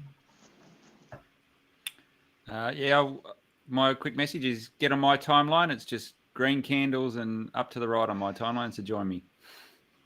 I'm with jumping you, Jexo. on Jex's timeline. Let's do it. Sammy also has a show. You still do ladies discourse, right, with the girls? Yeah, we did it on last weekend. So Sammy's got that show, and Bluey's got a show with Day 43 that some of us sometimes also bomb, but they're the main hosts of that show, which is on this channel. And then I've got my new show, which might take off as well. Jexo, you're going to need to get a show soon. Yeah, probably do need to do something along those lines. I was going to start posting on my channel again, but I might be able to, no pressure, man. I'm just joking around. Like, as in, no. I've been thinking about it for a while. I've got to get off my ass and do a bit more. Yeah, there's a saying that the guys in the Tang Gang made up, which is when the candle is green, make a meme. When the candle's red, make two. Right. What we're doing on this channel is we're doubling down. While everything has been chilling and not that active, we're trying to make more content rather than making less, right? We want to buck the trend and we want to get on Jex's timeline. If you guys, if you guys want to do the same, start getting active, This is how we're going to do it as a community. Yeah, we get to change it. So yeah, this has been fun. Thanks heaps everyone. They were really good comments tonight. I really love that shit. There's heaps of love coming into the chat from everyone, especially for you, Sammy. And that's it. Thanks everyone for coming by. And that's our show for this week. Cheers, chat. Peace. Bye for now. Good night, Australia. Now I need to work out how to turn this off. Does everyone just want to go around one more time until Engine figures it out? I hit end stream, but it still says we're live. Although, the timer has stopped though, but